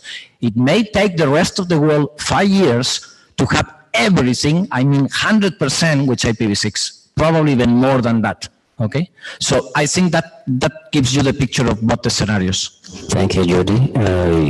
I want to encourage you to take some notes. We are having the next two people at the back. After the next two people, then you can respond to them. Thank you. Dr. New? Yeah, thank you very much, Mr. Chair. I'd like to ask Jody, what policy exactly is he proposing? Is he proposing a policy for creating a market, or he's proposing an inter-Arab transfer policy? Because if you look at the problem statement, for me, problem statement is very important. It clarifies the intent. The objective of the policy is clarified by the problem statement. And if you read it carefully, it has a section that says, proposal allows establishing a mechanism to allow transfers of V4 resources to and from the region, and to align AFRINIC with a market that already exists. So is this a market, policy to establish a market? If it already exists, are we to now establish a good one according to some new rules, or you are trying to cater for IP transfers? We have to be clear, because this is suggesting that you want us to go into a market situation. Whereas I don't believe we have yet adopted transfer. Second point, I think this filter at will is something that is not good. Okay, this business of determining suddenly, you are pushing me away. This method of ad hoc deciding when to, suspend a policy and so on is not good. Let's leave that to the board to determine. And lastly, I'd like to echo my question to the chair that please ask Jody to withdraw those statements about another proposal, which has yet to be heard. Thank you. Thank you. The next person, please, at the back. Thank you very much. I have two questions, and one is actually a comment. I can see that we are having issues of multiple proposals trying to address same problem, which is, of course, adaptation issues that we had discussed yesterday. We have to also think of the possibility of trying to work towards minimizing such kind of issues. Else, in the next meeting, we may have maybe 10 proposals trying to sort the same problem. Now, coming back to this current proposal, Jody, actually you have made one authoritative statement that you are absolutely sure that this proposal will allow unidirectional flow of the resources to the Africa in past, because you mentioned that like several times that we are more to benefit from it than other regions.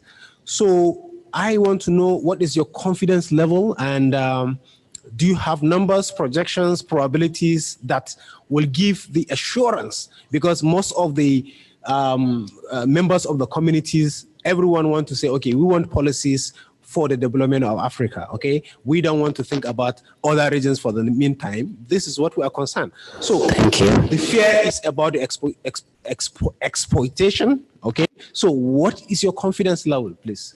Thank you, Jody. I think you can respond, but also maybe talk about the statements, clarify them. Yeah. There was, I take notes on 3 points, basically. The first one is the problem statement. Well, I think the problem statement is clear because it's the same for all the 3 policy proposals that we have in the table. So there is no doubt on it. What I don't work for any broker. I rejected commissions from them, so I can state clearly, and some of them are here in the room and can state that. So I have a very neutral position. I don't sell addresses. I don't list addresses. I don't do anything like that, and I don't want to be involved in that. Okay. Further to that, when the transfers policies started to be discussed in other regions, I was always stating I was against that, very clearly. But when this has been approved by the communities in other regions, I don't want to see any region in disadvantage. That's my point. You trust what I am saying or not, but I am telling the truth. Second, the lack of cooperation that I stated this morning, chairs can confirm, staff can confirm, the other authors can confirm, because we exchanged emails to try to meet with the other authors to organize a Skype, to organize something, and they never responded. So I cannot withdraw that because it's true, okay? Simple like that. And the last question, I am not sure to understand what do you mean with unidirectional. What I tried to say, and I have a slide showing it, is that if you look at the evolution of all the transfers since 2 or 3 years ago, what it happened all the time is that most of the transfers by millions versus few thousands is aiding to other regions, not in the other way around. I have a confidence, let's say 99%, that it will be the same if Africa joins this situation, because it don't make any sense it's going to change. Why?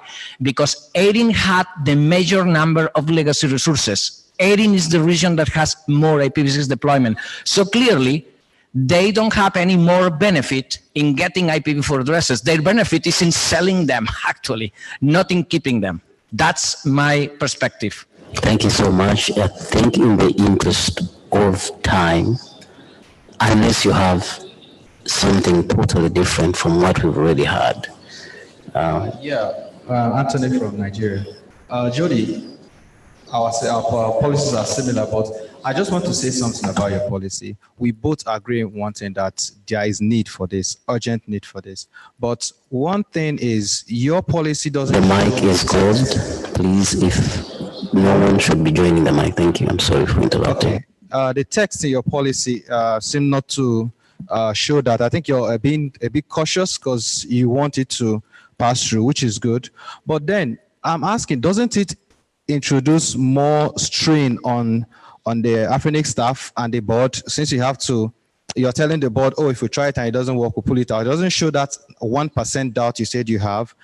And I still think the no need is very important. Thank you. Thank you very much. We'll take the mic at the back. Please, please, and please, let us be fast. Okay, Luca from Nigeria. You talked so much about reciprocity. For something to be reciprocal, there has to be an equal movement from one place to the other. I give to you 10, you give back 10 to me. But what this policy is trying to do is to open the market, I say. And then if that is the case, then bringing a need, this in justification into reciprocity, or bringing them together doesn't really make any sense, because if truly you are talking about reciprocity, you are talking about a situation where there is a quid pro quo. I give you, assuming we have, let's say, 500,000, and then we give to a particular region the 500,000, or we transfer, they should be able to transfer 500. Anything above 500, you understand? It doesn't really reciprocate, kind of, you understand? So that there is a problem with that, in the sense that anybody can just wake up after making a policy that, okay, there is an inter-transfer. Tomorrow I can wake up and say that, okay, let's change our policy. It shouldn't be inter again. We go back to intra. You understand? You've collected so much from somebody and then you shut your door to it. You understand? So there is actually an issue there. But if you remove the need, I believe it will create a free flow of the resources. You don't really have to stick to the whole reciprocity anymore. It has to be. Then secondly, you talked about 24 months period. That's for a source to be able to come back and get another one if they need. Now, if I have a need, I can decide to bring up another entity and have it go get the... I'm sorry, we just have to let you stop. The resources. So I think there is a flaw there. Reduce the time period. Please, respect other speakers. I think there is a misunderstanding of what means reciprocity in the terms of these policies. What the ARIN policy says is that the justification of the policies are reciprocal, not that you send the same resources in and out, just that they are compatible, that AFRINIC is requesting the same as they are requesting, so they are not in conflict. Right, I'll take the next two people at the front. C'est Monsieur Laurent Toumba, ISPAC.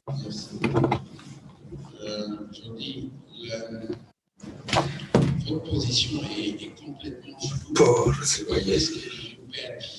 Estamos a nos arriscar e nos perder. We are trying to lose. The morning we were clear. The issue of transfers in the other region we don't want. Please, can you withdraw this proposal because it will cause more conflict? We do not see any need for this proposal. Thank you. Next.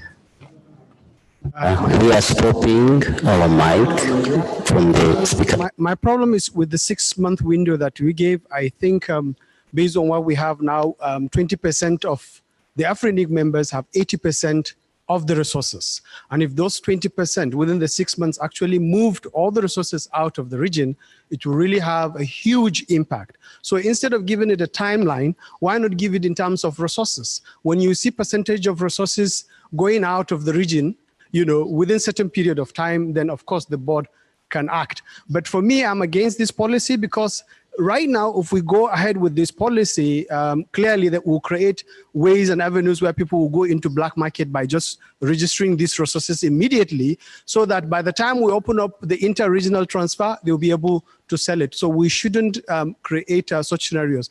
The AFRINIC total members is just 1,800 or less than that. Can't we do what is called shadow testing in business and ask those members via a survey, do they need this policy of inter-regional transfer, and ask them questions directly because they are the owners of these resources? Thank you. Thank you. And I will allow Judy to respond to those. And please take note, we have closed further submissions. Thank you. So you can take your seats if you're on the mic. Thank you.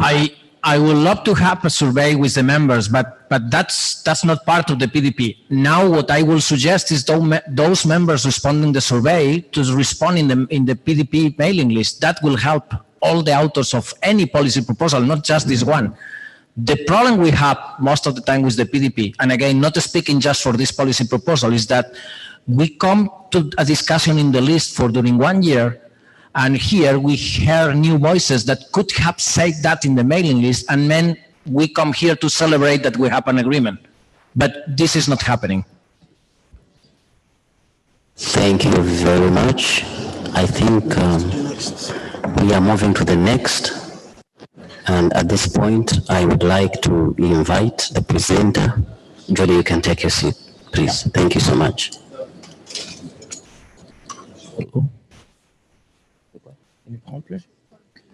Please take your seat.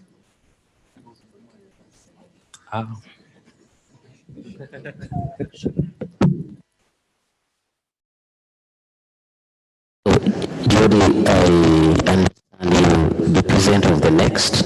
I'm sure you're aware of that. But right now, we're going to go through it. Thank you very much.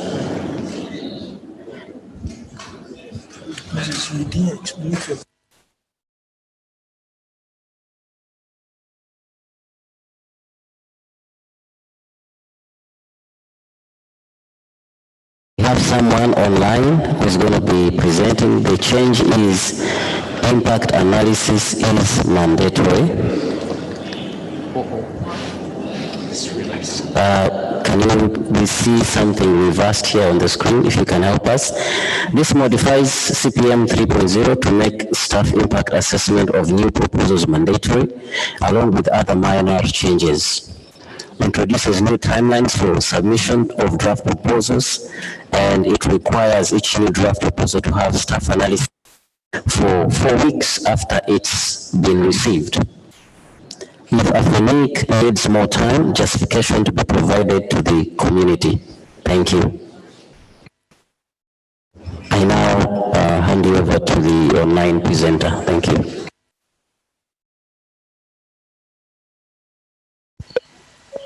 Hello.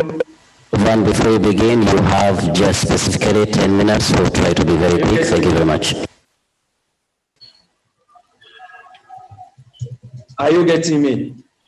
Yes, we can hear you loud and clear. Please begin your presentation. Hello.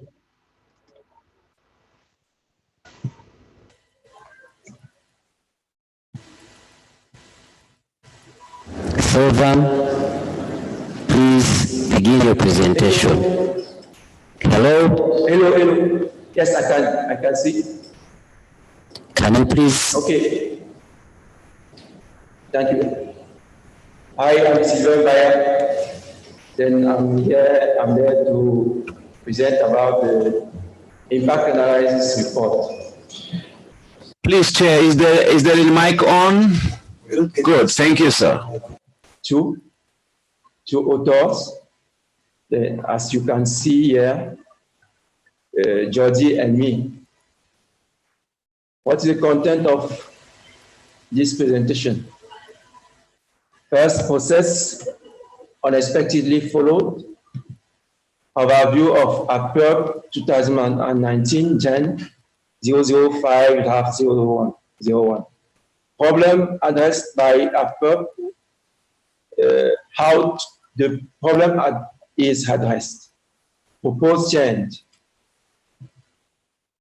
Okay, first, what we have done is ask questions about the internal procedure, why we cannot have impact analysis reports at times. Discuss together on RPD list to solve the issue. How to solve it, policy, process versus staff internal procedure. Discuss with staff on an agreement, we got it. Almost the same text as this draft policy proposal. Follow up the implementation of the agreement. Still the same issue until now. You can verify by the provisioning of the impact analysis report. We don't have it on the website until now for most of the draft policy proposal. Push the draft policy proposal. Here we have it, as you can see the link. We have to work hard and follow up to gain the consensus. Okay. The process was, we did exactly this. We work in that process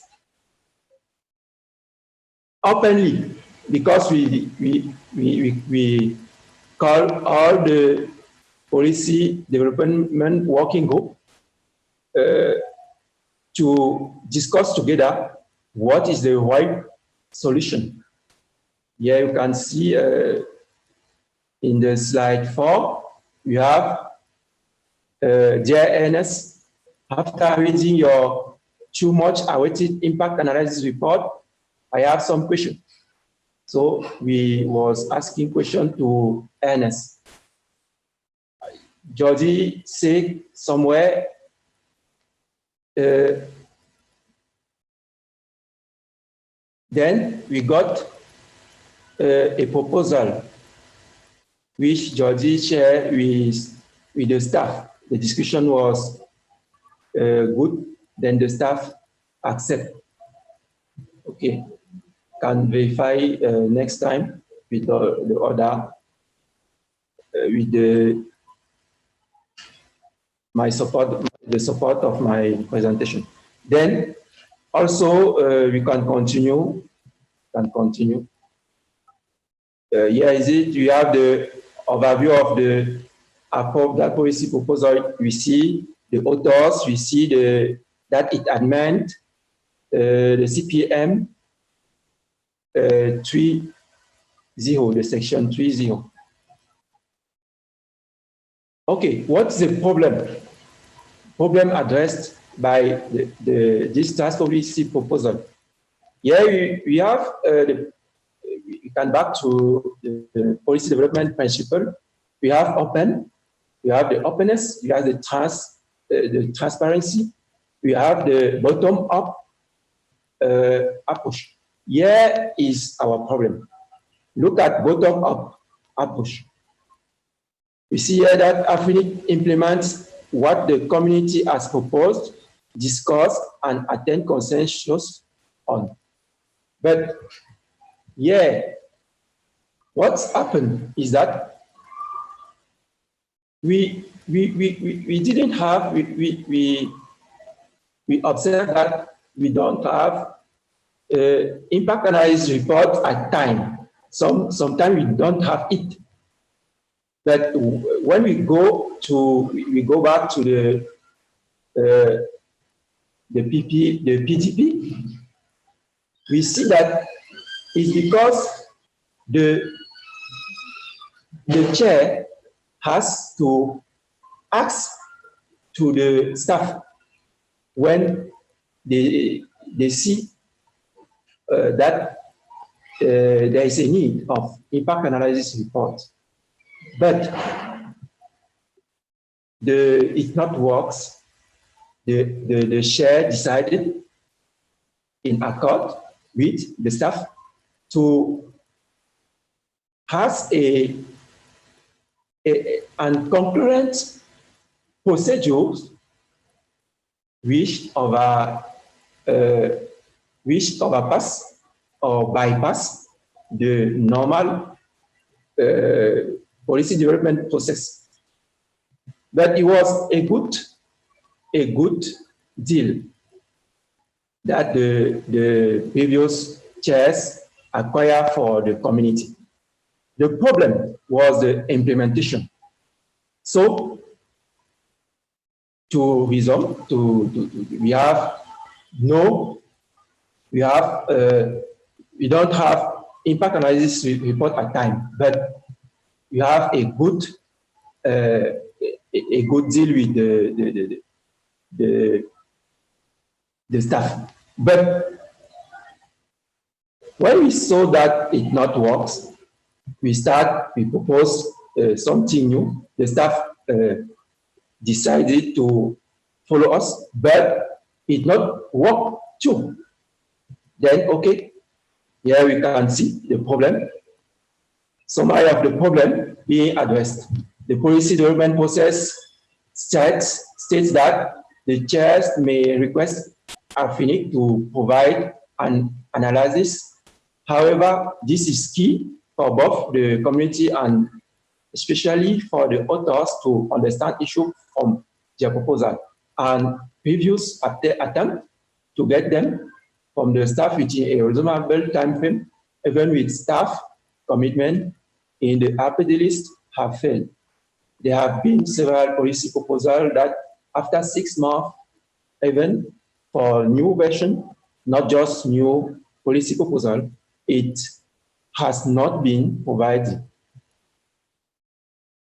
How the problem addressed, how the problem is addressed? Simple.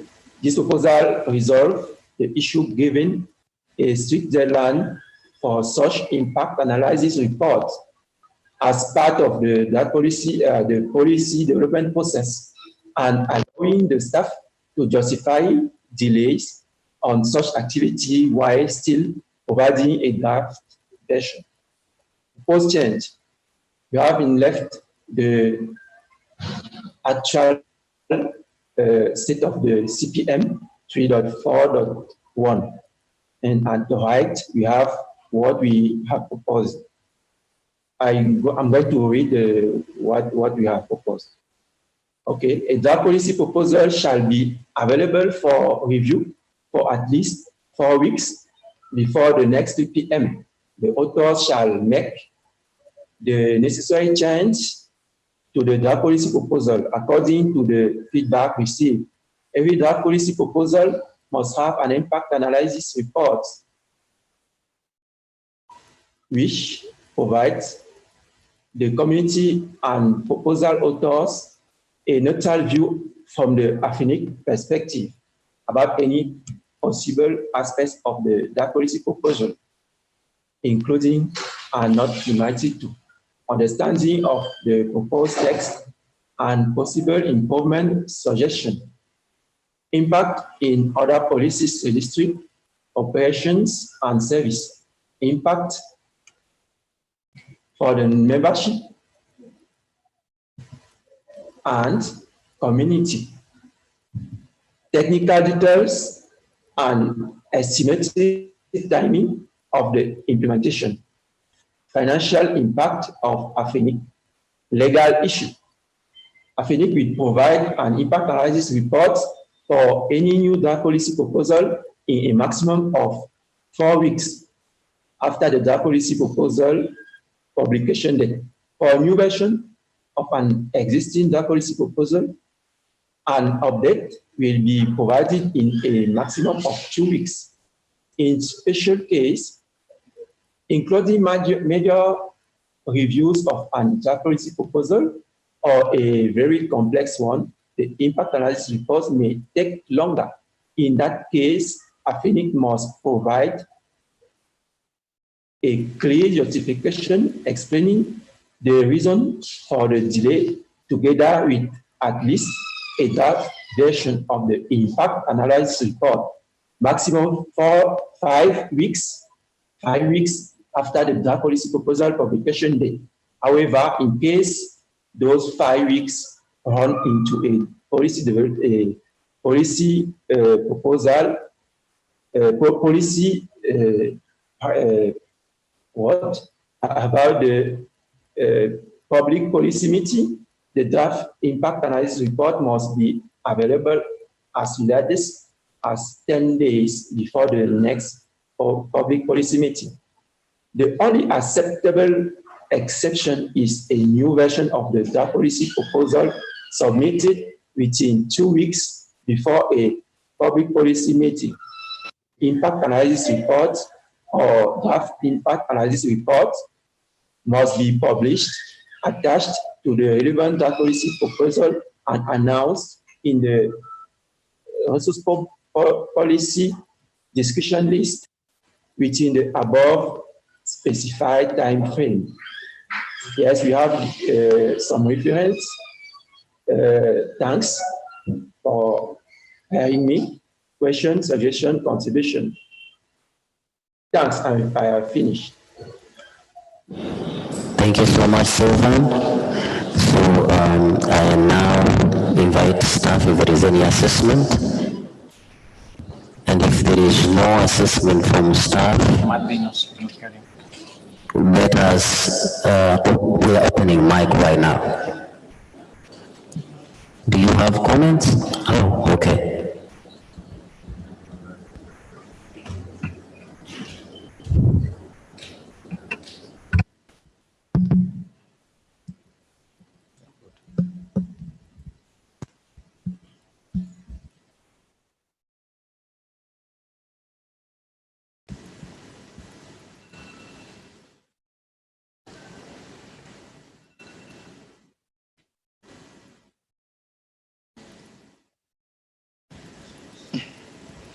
All right, so as staff,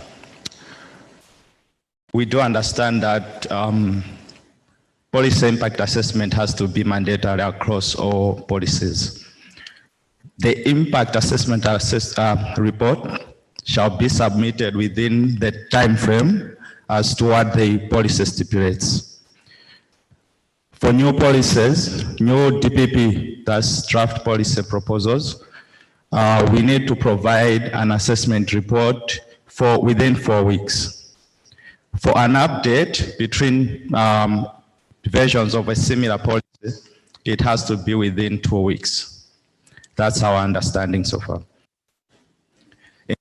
Where a report may need more time than the stipulated period here, staff has to write justification to the policy liaison officer and request for an additional time. In that request or in that justification, need to provide the draft of what has been done so far. In cases the author submit, now this is what we staff are looking at. In cases of the author submit a draft policy proposal exactly 4 weeks before the PPM. This is the period that the current DPP provides for a new policy. What happens then? Because we don't see that there's any time or enough time for the authors to look at that particular policy, or else they have to say that is okay in that particular case. But from our staff's observation, we want to understand, because we feel like if we go all the way, 4 weeks elapses, there would be not much enough time for the authors to go through it and provide enough feedback or act on the impact assessment. In the case, however, in the case of those 5 weeks, now we're looking at a case whereby we've requested for additional time for a policy that was submitted just on the last day of the allowed period. That means that impact assessment would also run into the PPM policy meeting that is upcoming. What happens in that particular situation? The next one is what is the submission period for the assessment report in case of an update version? Because we see that in the previous one, we've only seen 5 weeks. That's referring to a new policy proposal extension. Does the same apply, the 5 weeks apply to an extension from 2 weeks of an update to 5 weeks? That's a clarification that staff are looking for. The impact analysis can take a minimum of 1 day based on what we've experienced so far. In case of numerous DPPs, for example, the way it's been in this particular case while preparing for this meeting, there was a number of policy proposals that we had to look at. So in that particular case, 4 weeks may be limited time. And if that happens, what would happen to the proposals that may not have a report? The author also mentioned about the next PPM, whereby if a policy proposal is submitted, let's see.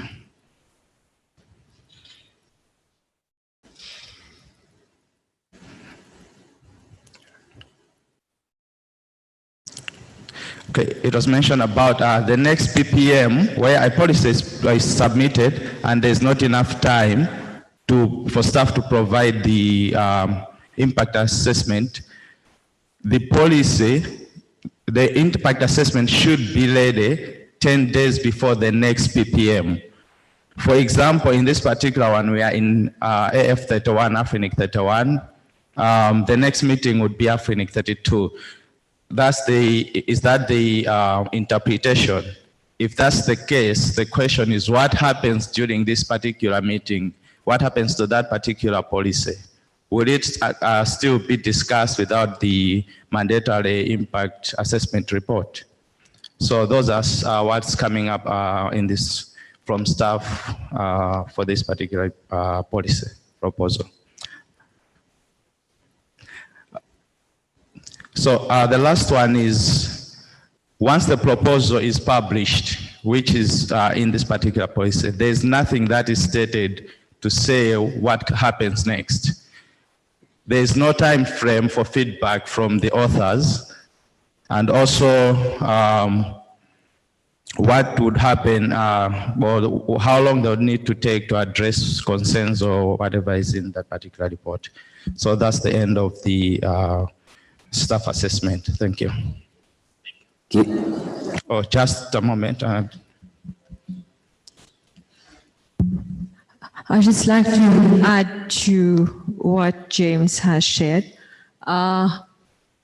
Impact analysis at AFRINIC can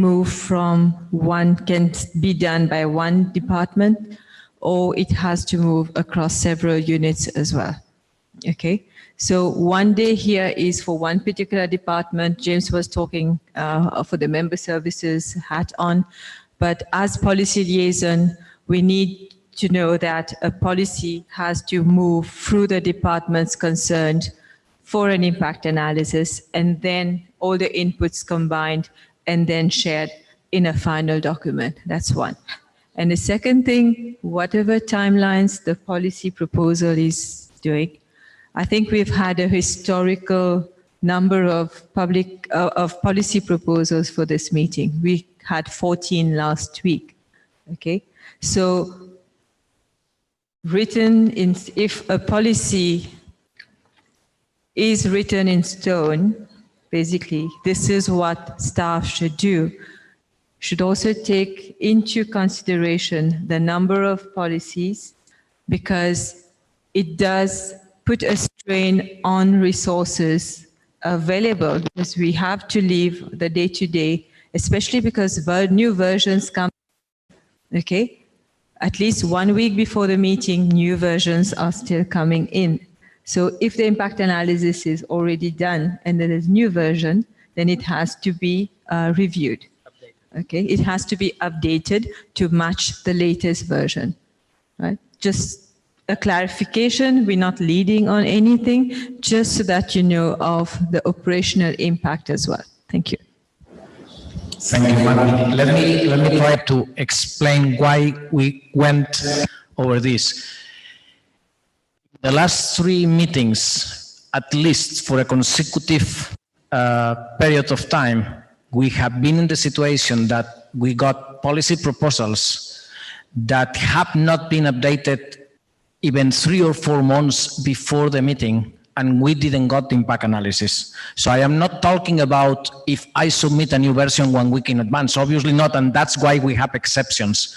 But what we want to achieve is, as a general rule, please share the impact analysis in a maximum of 4 weeks. As a general rule, if you need an exception, you just tell us, tell the list, hey, we are not able to fulfill this because this and this and this. But here there is at least a draft. For example, all the policy proposals that we discussed yesterday and today, none of them, maybe 1 or 2, I am talking in general, none of them we saw your slides in advance. Even just having your slides in advance allow us to prepare our response here. I am quick to respond, and even though I can make a mistake, so if I can prepare in advance, it's better for the author, and it helps the community to take a decision. For example, the last presentation I had, you had the impact analysis for version 2, and we were discussing version 3. The change was minimum. I understand, and it's my fault because I submitted a new version 11 days before the meeting. I know that. But it's when I got the response from the community. But as such general rule, earnest promise in the list, we will do that. But 4 months later, we were still waiting. That was our point. So Sylvan and myself discussed it, we need to fix this. We tried to address it from a procedural point of view, and the staff agreed, but never resolved it. That's our point. Thank you. I agree with the main points James said is probably a flow chart will clarify most of the things. Yes, probably we can add a flow chart to show it much better. I agree with that. No, but I mean a flow chart of this proposal, of this specific timing. That will help a lot, of course.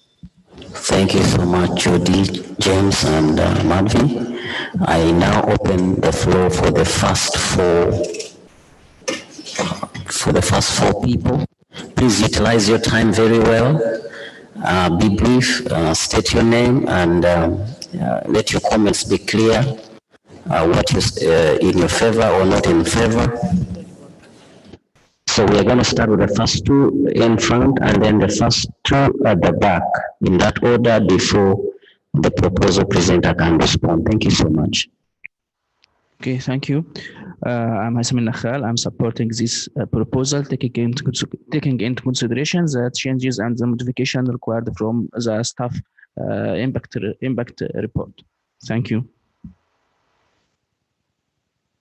Okay, this is Pascal. I'm supporting this proposal. It's a nice proposal because it aims to push the participation of peoples in the mailing list. For example, Jody, there have been times where we have engaged you on the mailing list, and when we see a proposal, we really have no idea of some of the impacts of this proposal before it comes to the public policy meeting. But when this impact analysis is there are some clarifications that are already there. So you don't have to go back and get clarifications from the staff, come back to the mailing list and start explaining it to us. So I think it's a good one.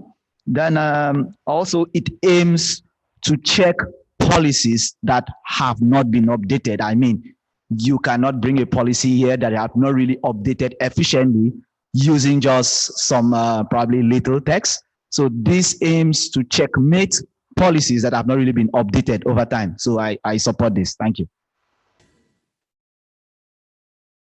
Next two people at the back. Thank you.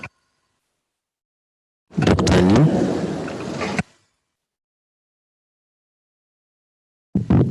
Thank you, Chair. We all support impact analysis reports, and that is why it's part of the existing PDP. But I have concerns about this proposal. A proposal that starts out saying that my staff are not responsive. That starts by saying my co-chairs are not calling for staff reports. Is one that I never will like, because I will assume you rather are creating the problem. Because look how you DDoSed us. You loaded so many policies last minute, and you expect staff to give analysis on all of them? I think that's not realistic, okay? Maybe many of them we don't even need to give any staff analysis. That should be called by the co-chairs. So from my point of view, this is a policy trying to micromanage the PDP process and micromanage staff. If you want to upgrade the PDP process, let's upgrade it, okay? Normally it is the co-chair who should ask that we've reached the point where we think we need staff analysis. Don't mandatorily require it. Maybe sometimes it doesn't need it because we haven't reached the point where the policy is mature enough. But this one, you're saying everything we put out there, we must get staff analysis. You're going to choke us. This is DDoS. And I don't think I'm in favor of that at all. And I think we should, in fact, not be patching our PDP process. We should look at it holistically and then see how we upgrade the process by which documents evolve or advance, not by requiring that anytime you put a document, you do an impact analysis. Thank you, sir. Bonjour. Donc pour moi, je suis avec cette proposition. Good afternoon. With this proposal, I agree with this proposal. This goes back to the order of proposal and how it should be and how we can have a good feedback. We should have all the details. We should have all the details there. And have time for us to give our comments. And with this analysis, we don't have enough time. In the past week, in this week, we said that we don't have enough time.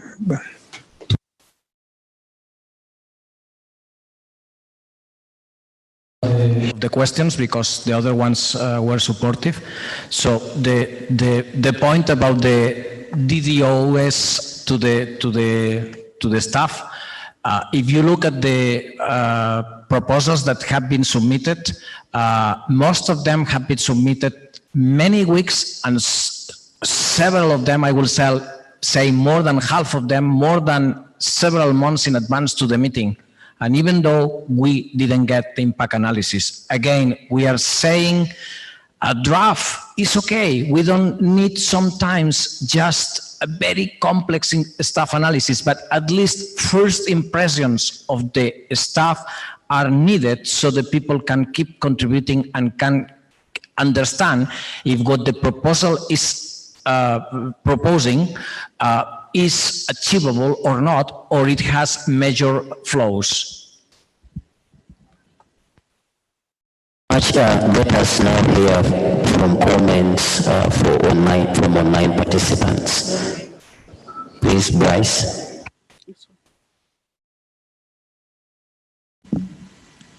So, this thing is useless. Can you please put your headset? The comment is in French. Okay. Togo area. Arnaud from Togo area. I have an impression that the content of this policy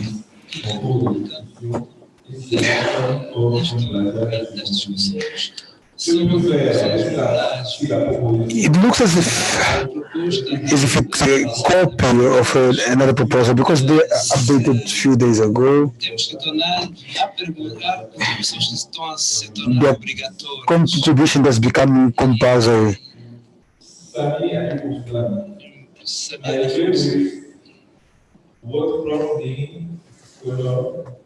Staff analysis needs on a stable version to be. Staff analysis is needed on a stable version of the proposal. I raised it before in the web conference arranged by the co-chairs. So yeah, these are the two comments on the remote participation. Thank you. I'm going to take the next two people. I think they're the only people on. First at the back and then last in front. Thank you.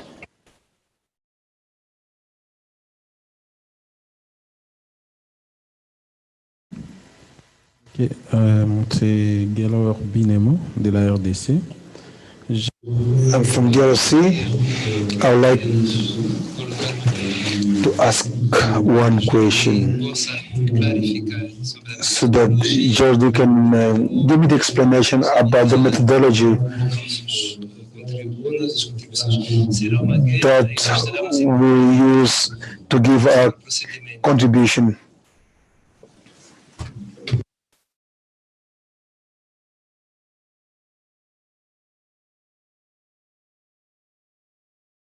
The last participant, you just have 1 or 2 seconds to just be clear on where you stand.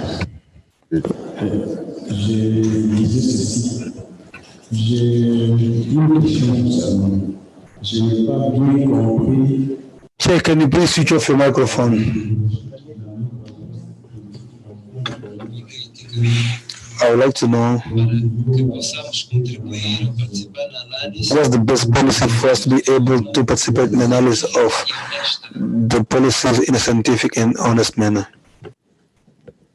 I think that was just like a comment. Let's have the last person, please. My name is Ale Richie from Nigeria. I have a question first, please, to the staff. You said the policies has to go from one department to the other.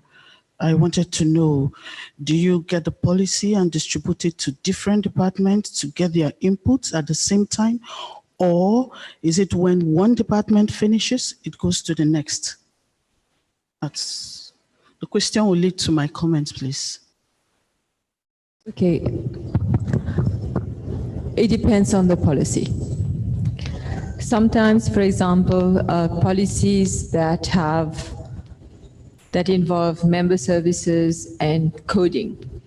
So sometimes it starts from one department, we do the analysis and then have to push, based on that, we have a rough idea that it's impacting one of the systems, for example, the WHOIS database, and then the policy, we have to sit with the other departments as well to guide them as to what is required as impact assessment, because what happens is that if the policy gets ratified, it has to be implemented, okay, within a specific timeline. So we need their input as well.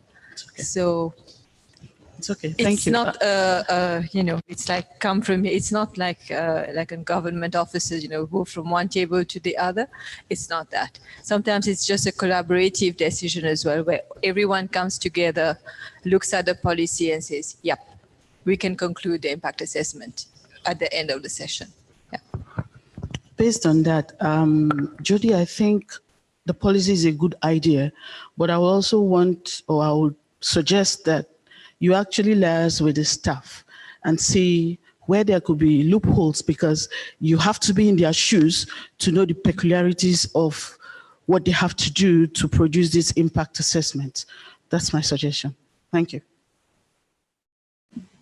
I can quickly respond to that. Basically, that's why we create these exceptions.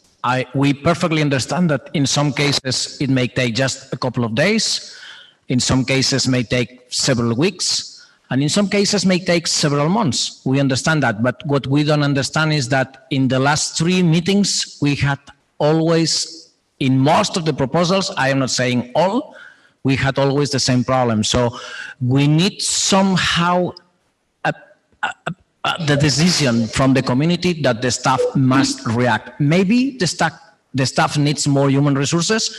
The legal assessment yesterday already mentioned in general that if this is a problem, the board will decide if they need to hire more people. But the community need to be proactive with the PDP, and that means they need to get in time the response from the staff about the proposals. I think it's not so difficult to understand. We tried first just suggesting the staff to agree with the community in a procedure, an internal procedure, but didn't work it. So we need a policy. Thank you so much. Thank you, everyone. I would like to request, by show of hands, we're not taking a vote, but just to gauge in this room, the people that are in favor of this change going on, please, by show of hands, if there's anybody, can you put up your hand if you're in favor? Okay, thank you. And if you're not in favor, please, can you put up your hand? Okay, thank you so much. We are not using this as a vote, but just to gauge.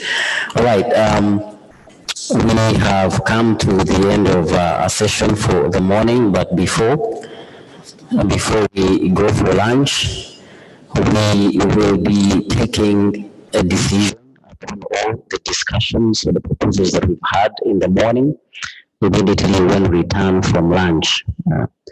So we want to thank you all for participating. Let us all be here at exactly 2 p.m.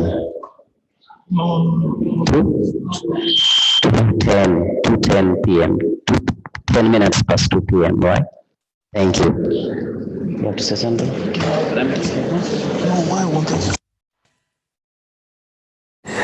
Hello, before you break for lunch, just 1 or 2 announcements. The first one is that the survey is still open. So if you pass by the registration desk, you can still scan the QR code for a chance to win an iPad that is still on offer. Secondly, just a quick announcement that a few delegates need to see the APSI official that is outside here in their booth to sort out visa issues. So I have the names of the people that need to see the official. There is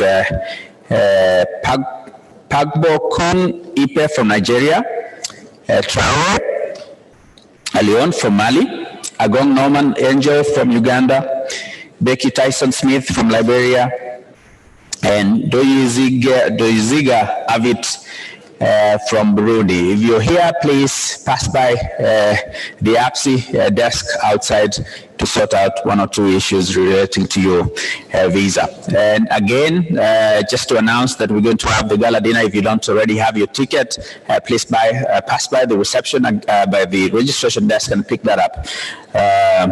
And I will make further announcement on logistics issues later in the day. Thank you very much and enjoy your lunch. Sorry, please, before we go for lunch, it has just been confirmed that lunch has been cancelled, so we're going to continue now. I'm just joking.